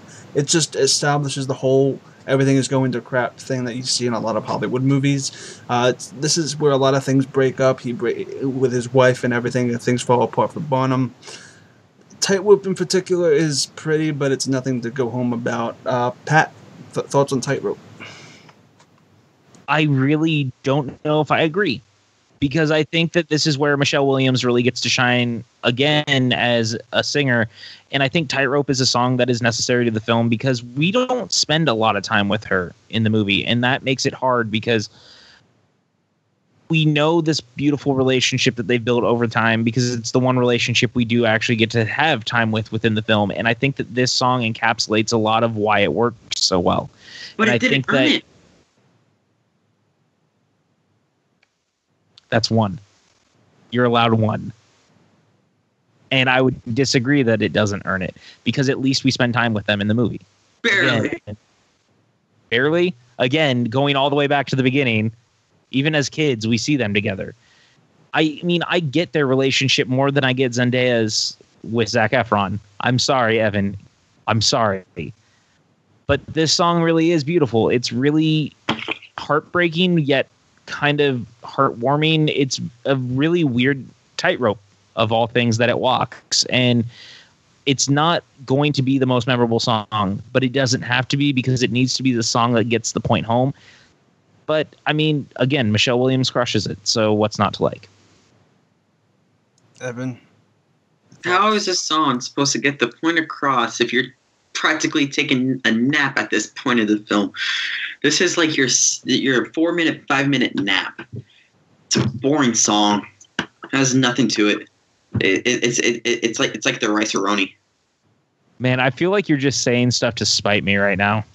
Always. And you get your carbs and you move the fuck on. That's what this song is. This song, to me, it's another one of these songs that when I saw it in the film, I didn't think much of it, and I thought it was a nice showcase for Michelle Williams' voice, which I didn't know could sing, to be honest with you. I was so amazed by that. But I think it's the most mature song on the soundtrack. It's the most mature song in this whole film of like fantastical ideas, romanticism, and all that jazz. And Rewrite the Stars comes real close of Zendaya's part in it. But I think this, where she's talking about what it's like to be taking care of the kids, left alone, while you're off chasing your dreams. And yes, you're building our life and you're doing whatever, but you're not like touching base with me. You're not like here for me. And you were here for me for so long that now all of a sudden you're gone. How do I deal with that? And that sequence in the film where she's dancing with the shadow against the curtain and it's gone. Holy balls. Every time now I get like super emotional, because that's abandonment. Like, the one you love is not there anymore. And so it's a powerful moment. And obviously, emotionally, he's still there, but physically, and the fact that they set the table and he's not there and all this kind of jazz, like all of it through the whole thing is just really well done. And the lyrics are very, much more mature than any of the lyrics in the other songs in the soundtrack. So I appreciate that song for what it is. I like Tightrope. It is definitely, for me, kind of a lower song on the soundtrack. I agree with Rocha, what he said. He did, he mentioned that it was kind of a surprise to see. I didn't know that Michelle Williams was such a good singer. I thought she had a beautiful voice. It's a very simple song, as Rocha said, it is a mature song. I think it's interesting lyrically, and it is powerful within the context of the film.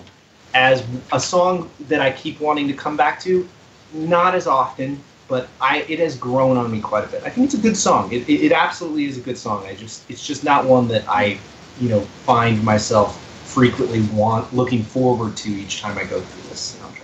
Yeah, I actually do agree with Dan on this one. I like this song. I think it's great. Michelle does an awesome job, but the context of it, and once again in the movie, it's important, an important song in the movie. The context of it is really important. But in terms of just a song on the soundtrack, it's beautiful, but I don't get as excited to listen to it as I do for some of the others. It's funny because there's lots of soundtracks where you go through and, when you're on Suddenly Soundtracks, or maybe you're just listening to it and you're thinking like, okay, I really like this song, I really like this song. And when you're listening, like you skip this song, you skip this song, you skip this song or whatever. Greatest Showman, I never don't listen to just the whole thing from start to finish. Mm-hmm. Like there's no songs that I just, when I'm listening, even if I'm in a situation where I'm like, oh, I just really want to hear that song, generally I'll just listen to the whole soundtrack. So even though this is maybe a little bit lower down for me, I still listen to it every time. I still think it's a great song. So yeah, I like this one too.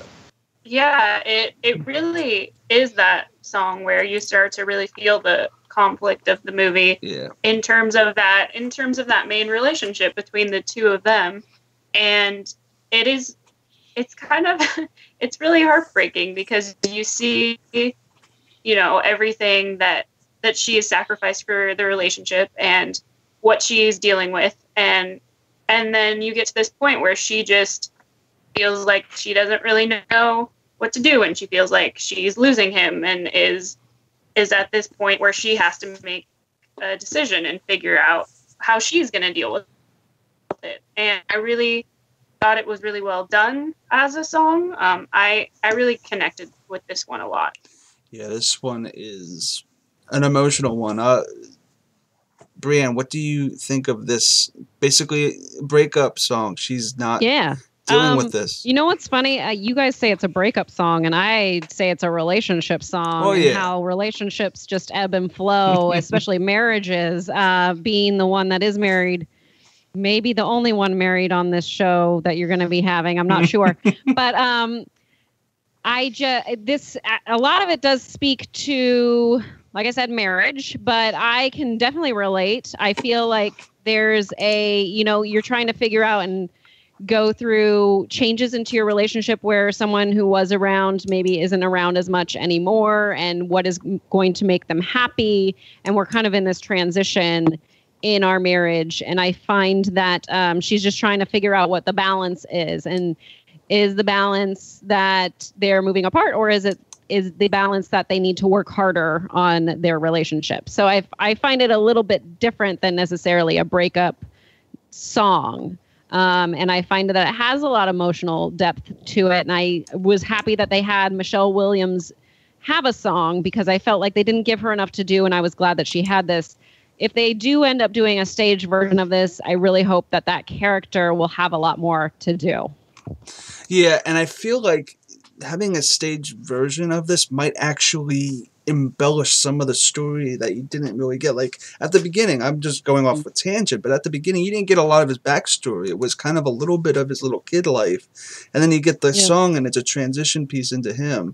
I feel like we could have had some more backstory with that as well to kind of build this up a little bit, and it would have added more flesh to it, because this movie's only like an hour and 40 and change. At the same time, you don't even necessarily need to have the backstory. You could come into his life when he's already an adult and ready to start, and you could have more something different. And you could have even more like when the movie ends, you could have had more stuff after that with the whole. And you definitely need a villain. A very clear villain is what will be needed if we were to do this. The villain, I guess, is the bank. It's like the critic. It's like the bank. It's like the bank who's over their shoulders. That whatever. And, it's the critic, and it's the people that are protesting. So there's not a clear one. And the arsonist, and himself and his ego, and his hubris. He could again. be. There goes the hat. He could be kind of what you want, and I feel like I want a stage show now to see what they can do with it. But okay, I'm sure they will. I'm sure. Awesome. I'm sure this will become a stage show. Yeah. So I'm gonna go back to you, Brianne. What do you give this?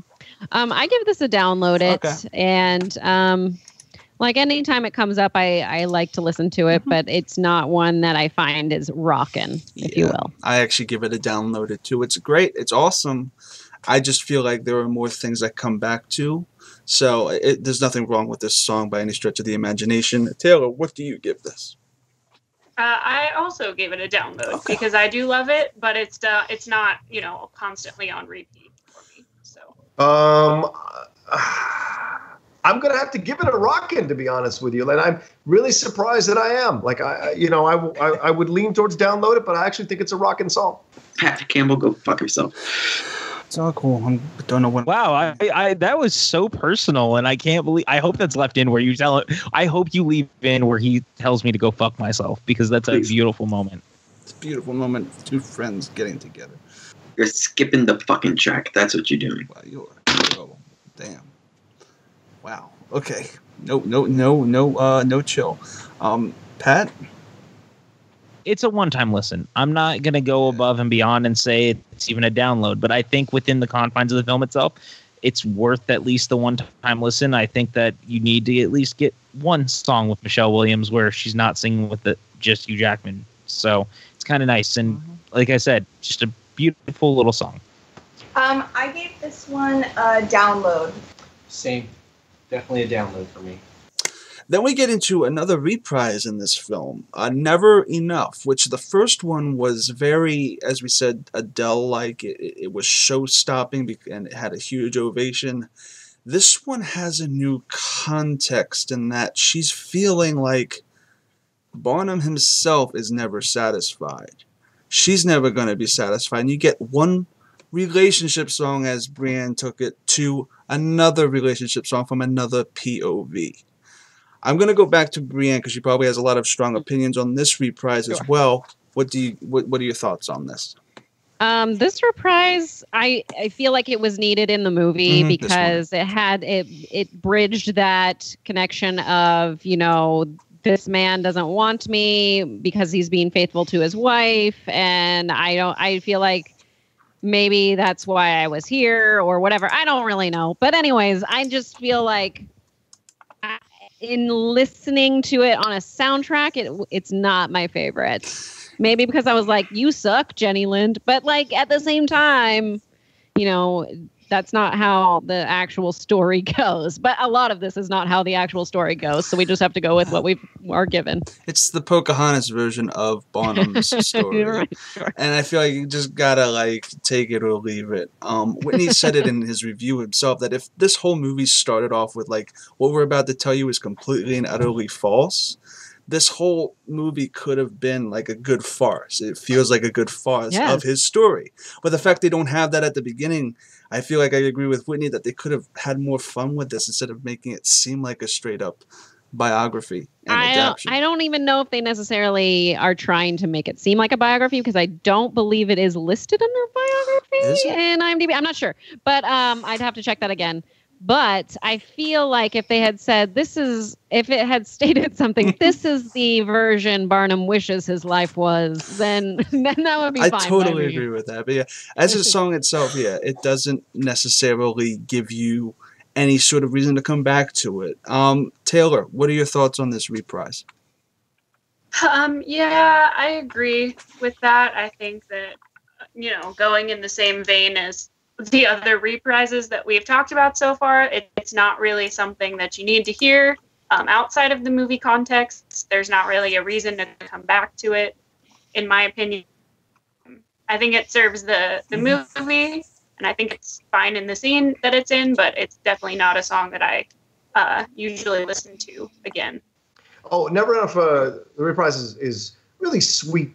No, what's the word I want to say? It's not sweet. It's actually heartbreaking because obviously it's the end of their relationship and it's the end of that, which is so weird because she thought something else was going on, and clearly he was giving some kind of signs that she must have been thinking something else was going on.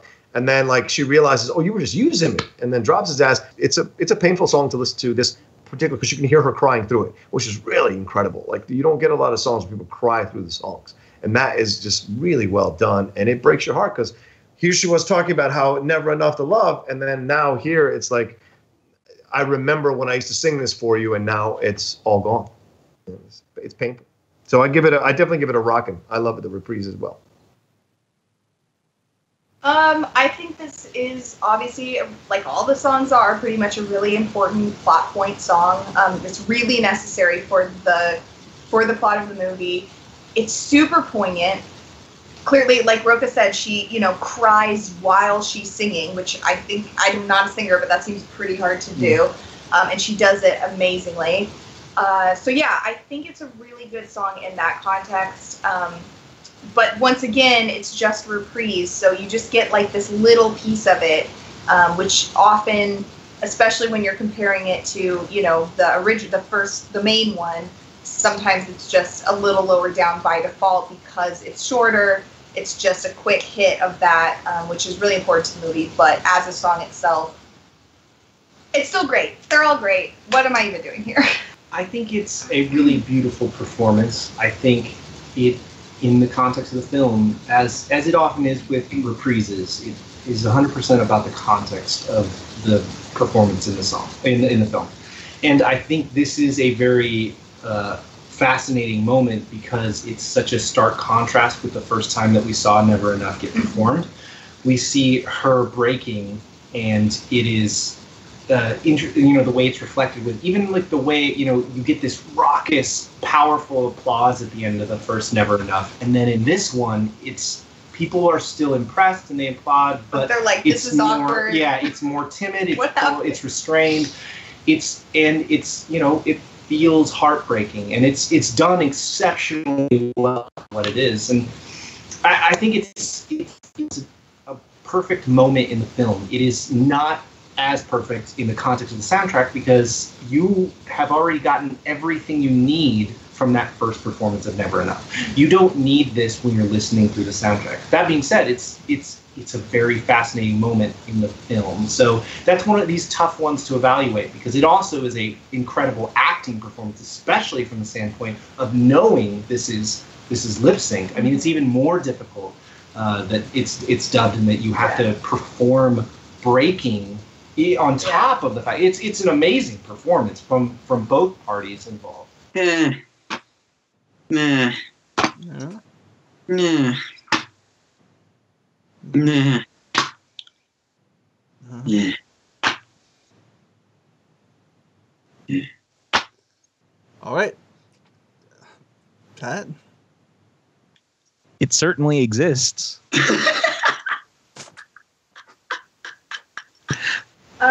I gave this one a download just because in comparison to the first one, it's just oftentimes with reprises, it's just a little bit of a step down. So download. This one, I was kind of wavering between a one-track listen and a download, but I think the performance is so impressive to me that I want to give it a download. It is not something that, probably almost, in the same vein as, the Million Dreams reprise. It's not one that you want to really return to a whole bunch, but out of respect for just how impressive it is in performance, I got to give it a download. It works for the edit and it works for the rhythm of the actual story they're trying to say, but the fact of the matter is, you can't really give it anything but a one-time listen from me, even though I do enjoy the first one. The second go-around, even though it works in the film, there's nothing of substance here for me to go back to and listen to on a iPod shuffle, so to speak, basis. Taylor, I'm going to go back to you. What do you give it? Yeah, I gave it a one-time listen. Yeah, I think we're on the same page with that. But Brianne, what do you give it? I gave it a skip it. Okay, cool, yeah. Yeah. I feel like, I almost went that way as well, but I mean, I like the first part too much to really give it that, and it didn't really make sense. Yeah. So, we are going to go to, and then we get into the huge closer, From Now On, which is a great build-up to one of the best finales ever. Build up to a good finale. If you're listening to it on the soundtrack, it's the last song, but in the film itself, it's the second to last song. It's the penultimate song. And Bonham is realizing his mistakes, but he's moving forward, and it's a song about persistence, perseverance, and the love of doing what you're doing, even if failure smacks you straight in the face. Pat, thoughts on From Now On?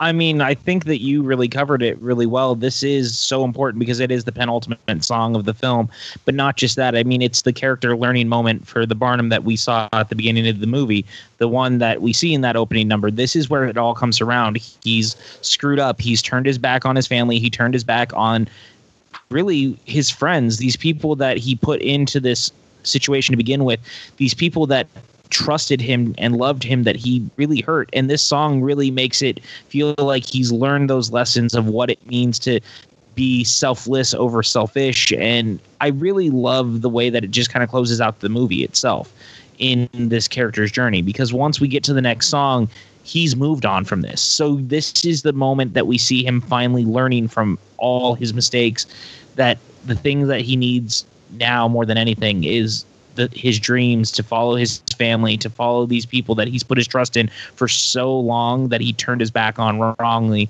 because of beauty and because of a woman. And that really makes the song really wonderful. It's infinitely listenable. I really love it. It's very catchy. So good. Talk about fucking momentum. That's what this song has. The way how it builds up, very low standard. And I think this is the song where Hugh Jackman's voice best shines.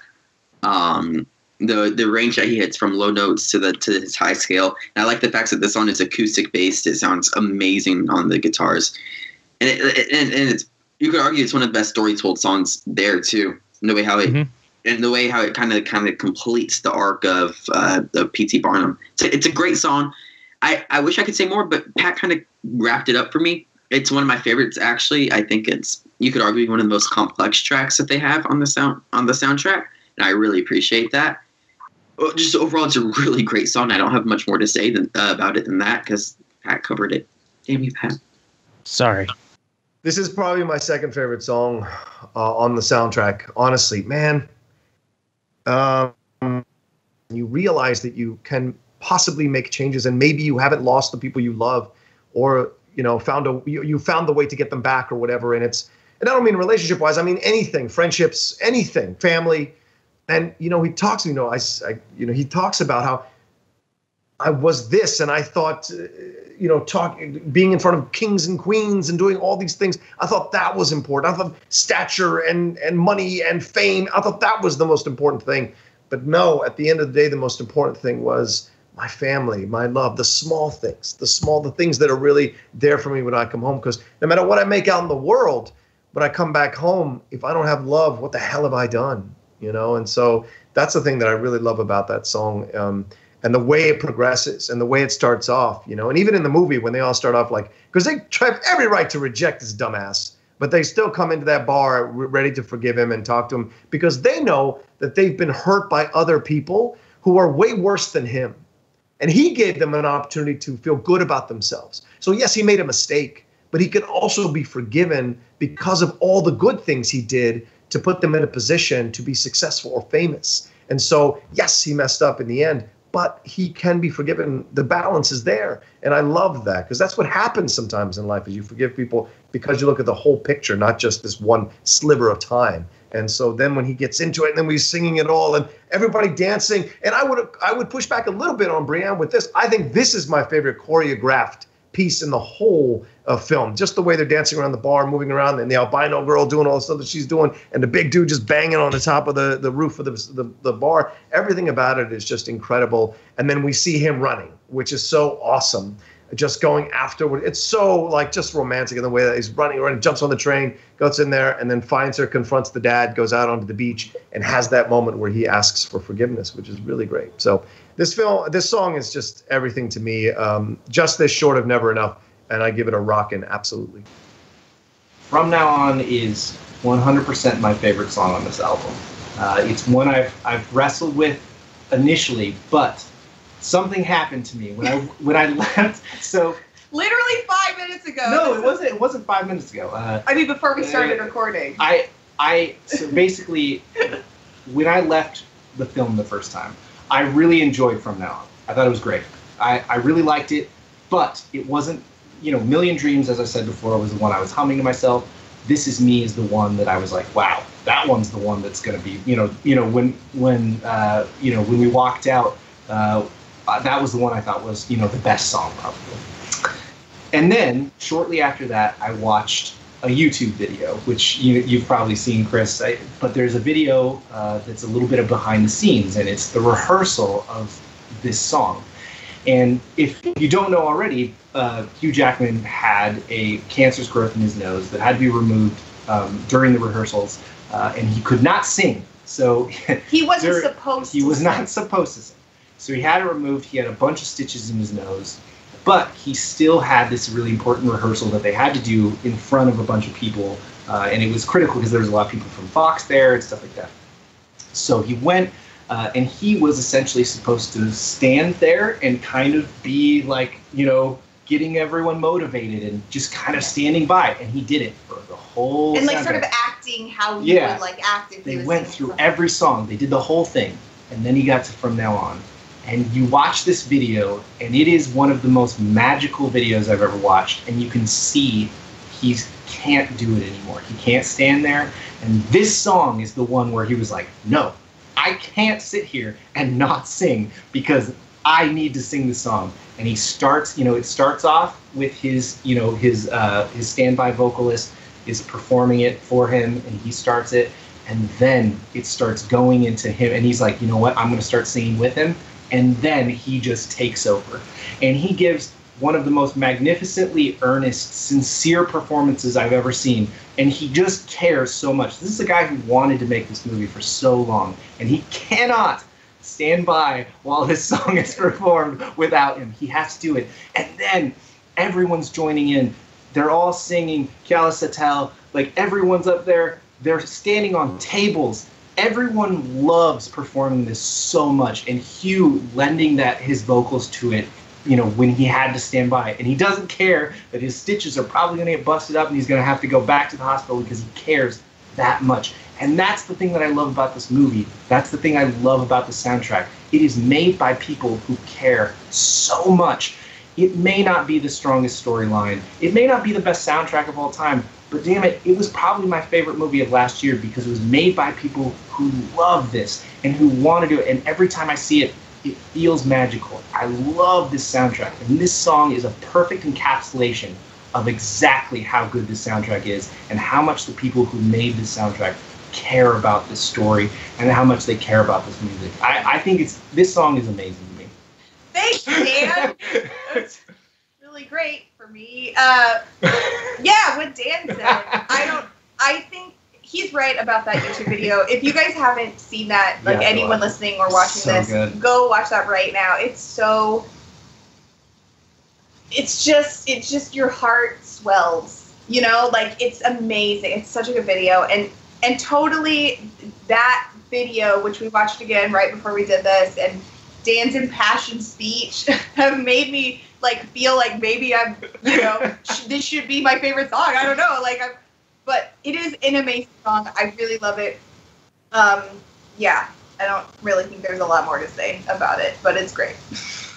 Here's what I love about this song is just the crescendo, and I like crescendos and how we start low and we build, and the cast all comes in, and I don't know. I do like how it closes up those loose ends, and kind of in the similar way that like A Million Dreams does, only not through the years, but obviously he's done a lot from the beginning of this song to the end of the song. You're like, okay, you got on a train and now you're over here. So we've obviously gone somewhere, which is great. Yeah, and I feel like even a lot of great set pieces in this song itself, nothing is said in the lyrics to actually differentiate that to the actual storytelling that's happening on screen. So, again, This is meant to be, as you said earlier, radio ready. And thematically it fits. I mean, I think it's what they wanted, and I feel like it's a creative decision, and it worked. Taylor, what do you think of this penultimate number?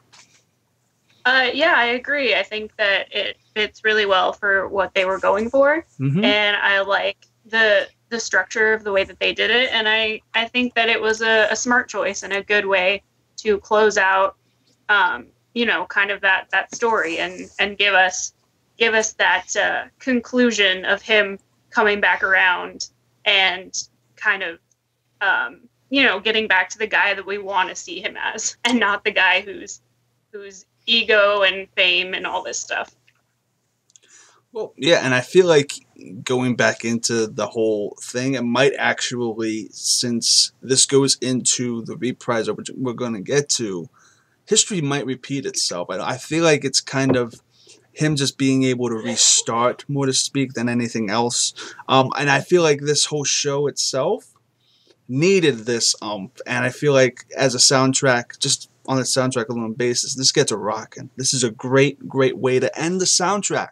It really is. It's not the best way to end the CD soundtrack. We'll get into that. But it's a great way to end it, and it's super energetic. And I love how much energy the vocals bring to this film.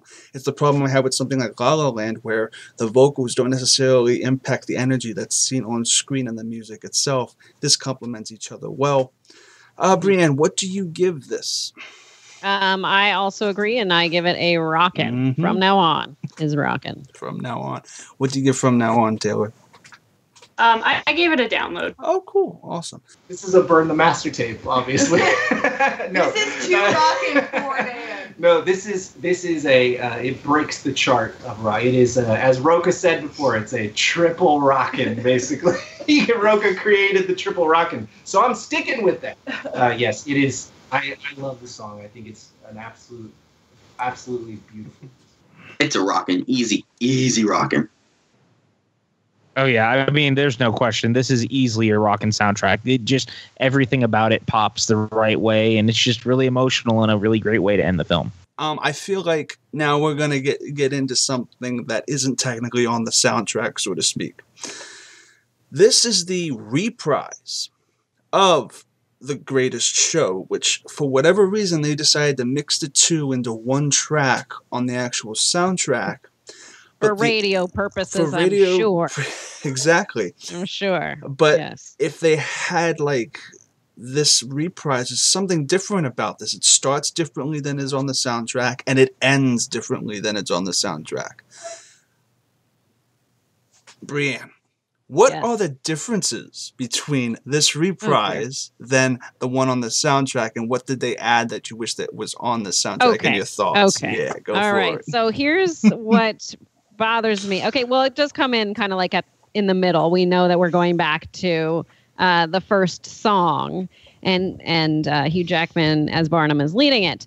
But what I am missing, which I would love to have on the soundtrack that would be available, is the very end when Zac Efron takes over, and then they go into this a nice little piano like solo for a little bit there, and then you come back to Hugh Jackman and he's like singing very low and like soft, I should say, not low but soft, and he closes it out, and it closes out with this nice piano, and I was like, I want to have that. I want to be able to listen to that, because I found that was a great way to close out the movie, and I'm missing that on the soundtrack, and I would like it. I completely agree. This, what most people don't realize is a soundtrack is mixed and mastered before a movie is released.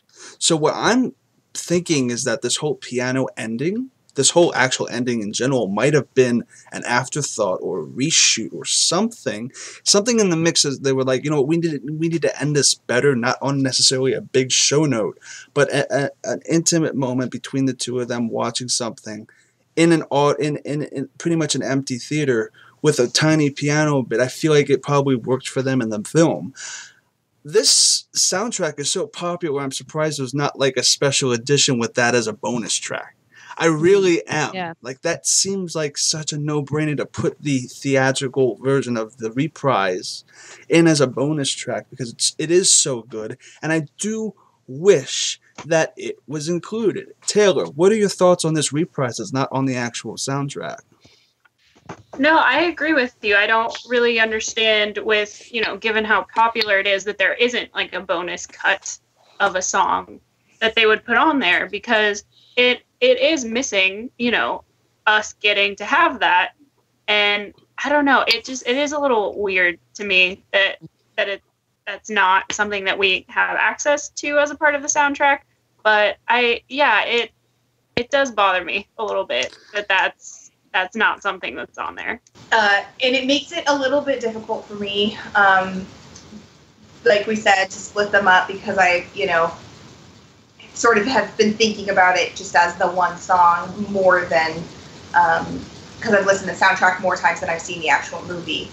But even if you're splitting it up, I think this reprise is one of the strongest reprises in a musical in a long time.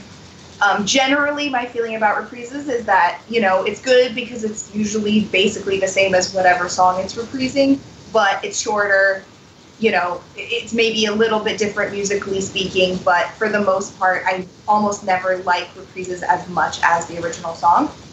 However, in this case, if these are being split up into two songs and not the combined one that's on the soundtrack, I love this reprise. I like it more than the first song, the opening number for this movie.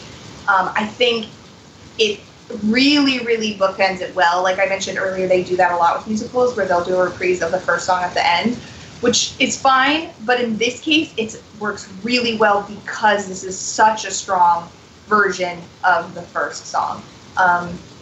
It's like almost more of a song in of itself than the first song is. If there was such a thing as a pre-freeze, is that it? Okay, I just made that up. But like, if that was a thing, Pre-freeze. Yeah, It's a surprise. Surprise is what this is. Where really this, I feel like, is the main song. This is like the meaty part of it, and then the first opening song is just like an intro to this. And it really just wraps up the movie so well. It's such a big, like, spectacle of a number. You get, like Rocha said, you get Hugh Jackman passing the torch on to Zac Efron's character to be the ringleader of this crazy show. And I love this song. It should have been incorporated, because this is the one reprise that they don't do as a reprise on the soundtrack, which is weird because it's the one that's actually really good and really kind of pushes the movie out on this really great big bang of an ending.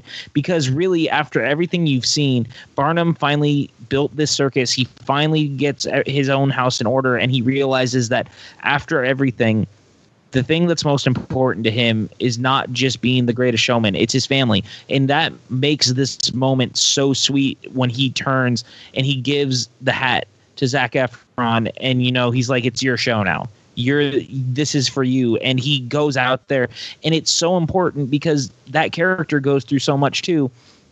And again, I think that this is why, going back even to Rewrite the Stars, as much as I enjoy the song, I wish that we had gotten a little bit more with him and Zendaya, just because it's really great seeing them together at the end. Like, they're the new face of this circus, and they've gone through so much. I just wish I believed their relationship more. But even though we don't, in this version of the reprise, it works. I really love the song, and I think that it's a really great way to end the film. It's just exactly how you want to end you bookend a film that had a great big opening, take it with a great big ending.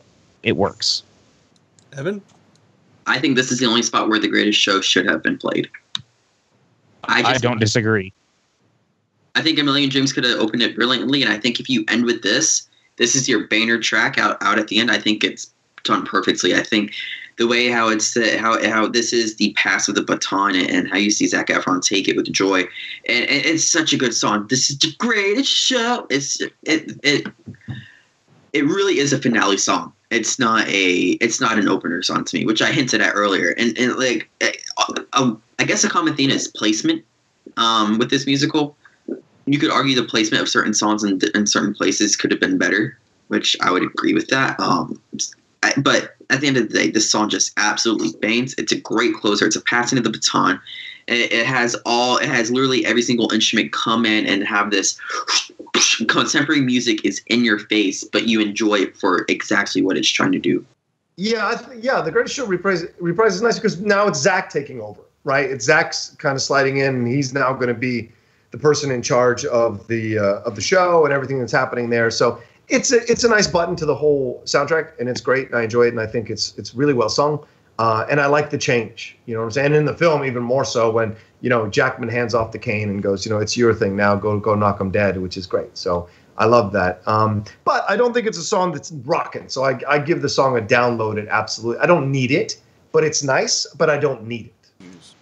Yeah, absolutely. It's tough. They clearly were banking on the soundtrack being a big hit from a sales standpoint. Like they want all these songs to be very tightly packaged pop songs, and you can tell that's why they wanted to divide this up the way that they did. Because as it stands, when you listen to The Greatest Show as the one piece they have on the soundtrack, it stands alone very well. If you were have to divided it in the way they divide it in the film, it kind of messes with the flow, and it ends up making that first song a little weird, and you can't play it by itself because it kind of fades out into that, as Barnum kind of fades out.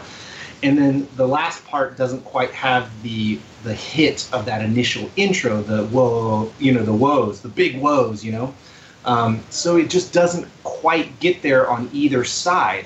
And they both have pieces that are very interesting on their own, which is kind of frustrating because on the soundtrack, you don't get pieces on both of them. Like you said, the piano, and you don't get that kind of broken Barnum intro. So you miss out on it. But as it stands, I think The Greatest Show is a rockin' song, as I mentioned before.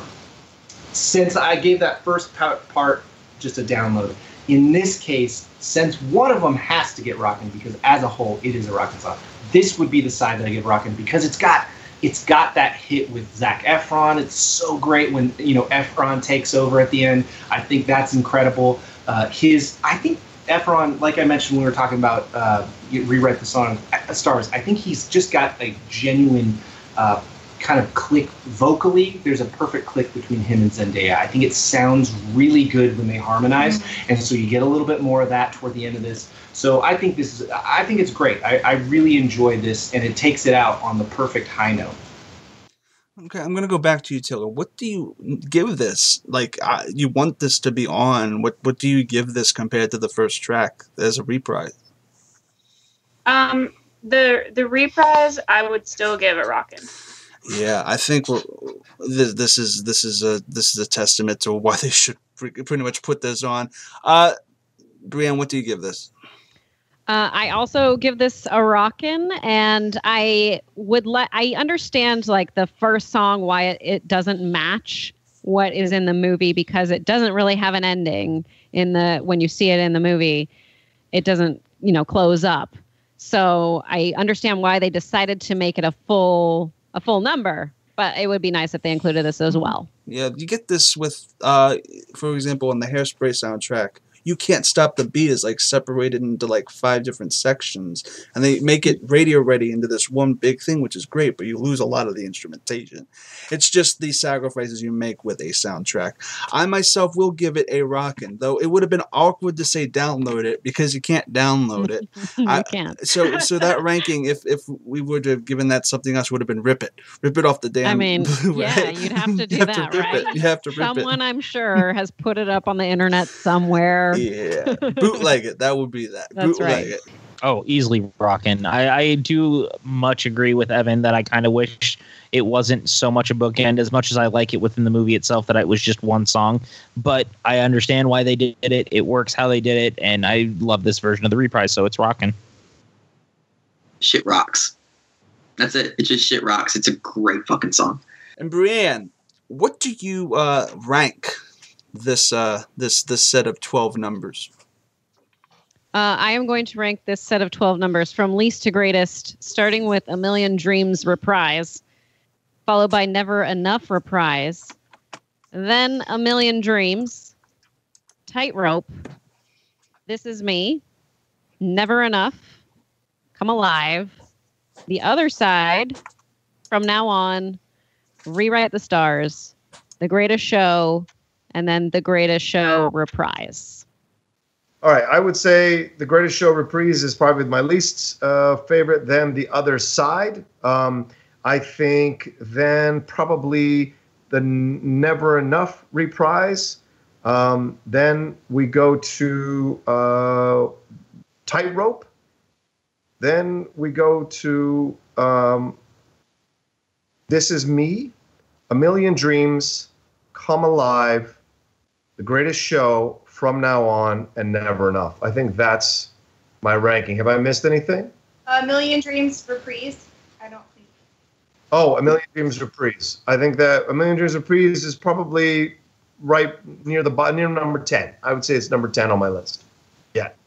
My 3 least favorites are Million Dreams reprise, Never Enough reprise, and From Now On. My top 3 favorites are This Is Me, The Other Side, and Greatest Show. Pat, what are your 3 least favorite songs? Well, I think Evan might be surprised about this just because he was giving me such a hard time about how I felt about Tightrope. But Tightrope is my number 3, followed by Never Enough, the reprise, followed by A Million Ways, the reprise. Give me a second. I didn't list these. I was a fucking idiot. We're going to go with Tightrope at 3. Wait, no. Tightrope at 1 for the most boring song. Never Enough reprise 2, and fucking Million Dreams 3. God damn it.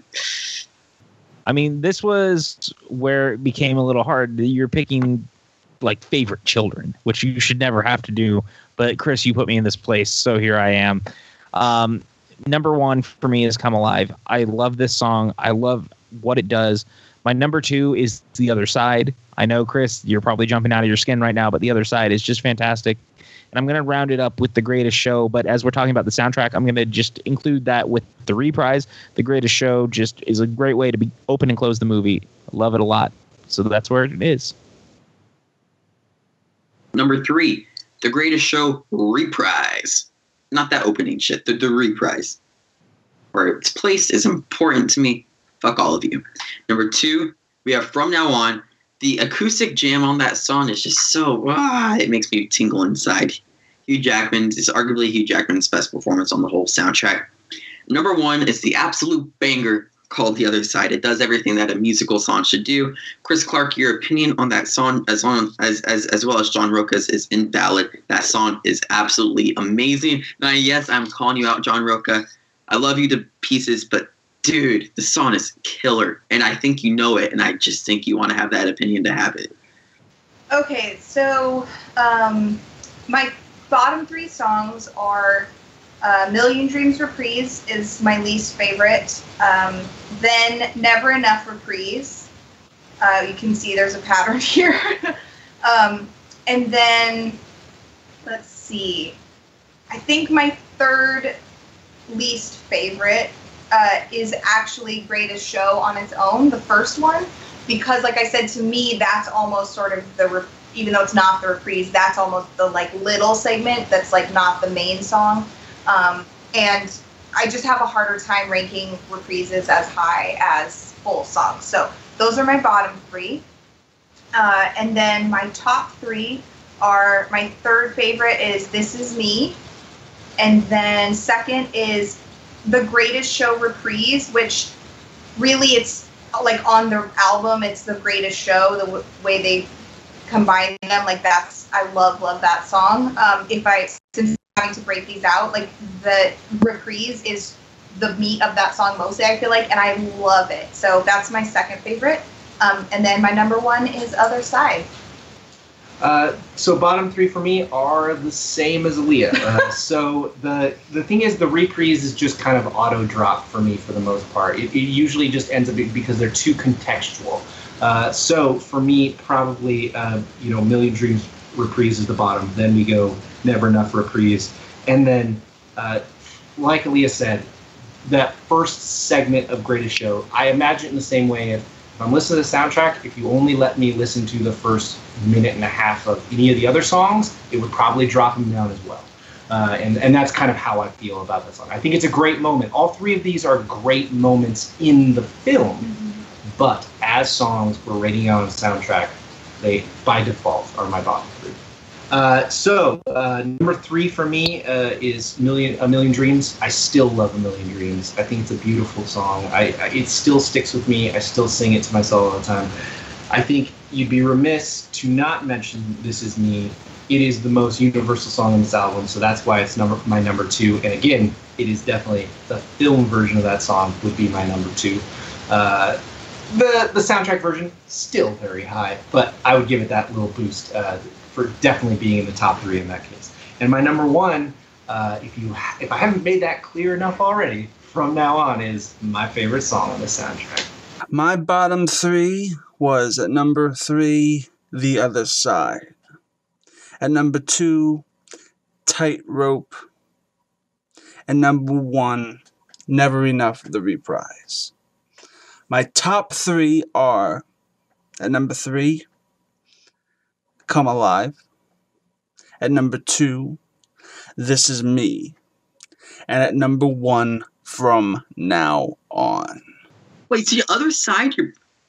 Fuck off. All right, so guys, that does it for this episode of Suddenly Soundtracks, a show where we go through a movie musical song by song and judge a movie solely based on the soundtrack that it provides. I would like to thank all of my guests. My name is Brad Gilmore. You can see me right here in the dark with my shades on. You guys can find me at Brad Gilmore on Twitter, talking with the Booker T on Heated Conversations. Yeah, that's it. I'm just kidding. My name is Evan DeGraff. You guys can find me at Evan DeGraff15 on Twitter. I'm going to try tweeting more. People are replying to me. It's kind of funny, actually. I guess my hot takes are becoming hotter and hotter every day, just like this light. I am so sad for the people who are actually giving you attention on Twitter. And I can't wait to tell Brad that I honestly think that you are a mini Brad. You seem like a mini Brad. Don't say that. It's going to go to his head. Don't say that. That means Pat knows it's true. Yeah. So, Pat, where can the good people find you online? If you have not already, you can find me on Twitter at PJ_Campbell or Facebook at Patrick Campbell _CJ. You can find my writing at SoCalThrills.com. You can actually find me relatively frequently here at Take 3, and keep an eye out for all the new things that I have coming up soon, because there's some fun stuff, and Chris and Frank will have all sorts of fun things to announce later. Hey, this has been a pleasure. Thank you, Chris, for having me on. Always fun to do stuff with everyone. And then, of course, with Dan and Alia. It's just been a blast to be on this, and with Brianne and everyone who's been on. And even that little guy, Evan. My God, I don't know how you got him out of high school. I don't know how you got him out of high school to be in this, but apparently. Thanks so much. And you guys can find me at The Rocha Says on Twitter and Instagram. Podcasts, the Outlaw Nation and the Top 10 are both on the Schmoes Know Plus podcast channel. And the Cine-Files is on iTunes. We break down one classic movie every week. So please give a lot of love to those if you can, and download them and give us a shot to impress you with our movie knowledge. And with Outlaw Nation, stuff that I talk about, social issues, entertainment issues, what have you. You can find us at All the Belts Pod on Twitter. All the Belts Pod. No, just kidding. Nerd Belt Pod on Instagram. Do we have anything else? Oh, we have a podcast. I'm so bad at this every time.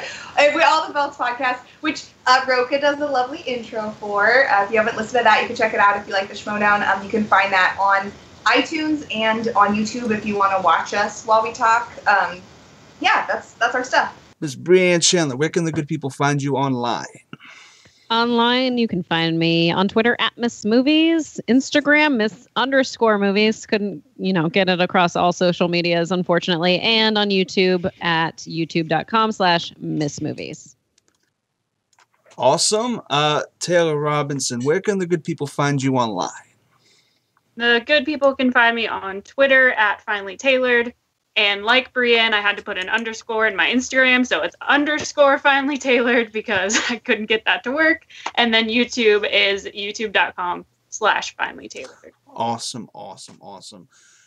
Guys, you can find me on Twitter and Instagram at ChrisClock8788. Those numbers mean nothing. You can also find me every Wednesday hosting this week's show, Suddenly Soundtracks, where we go through a movie musical song by song and judge a movie solely based on the soundtrack that it provides. We say to you, take care and keep rocking.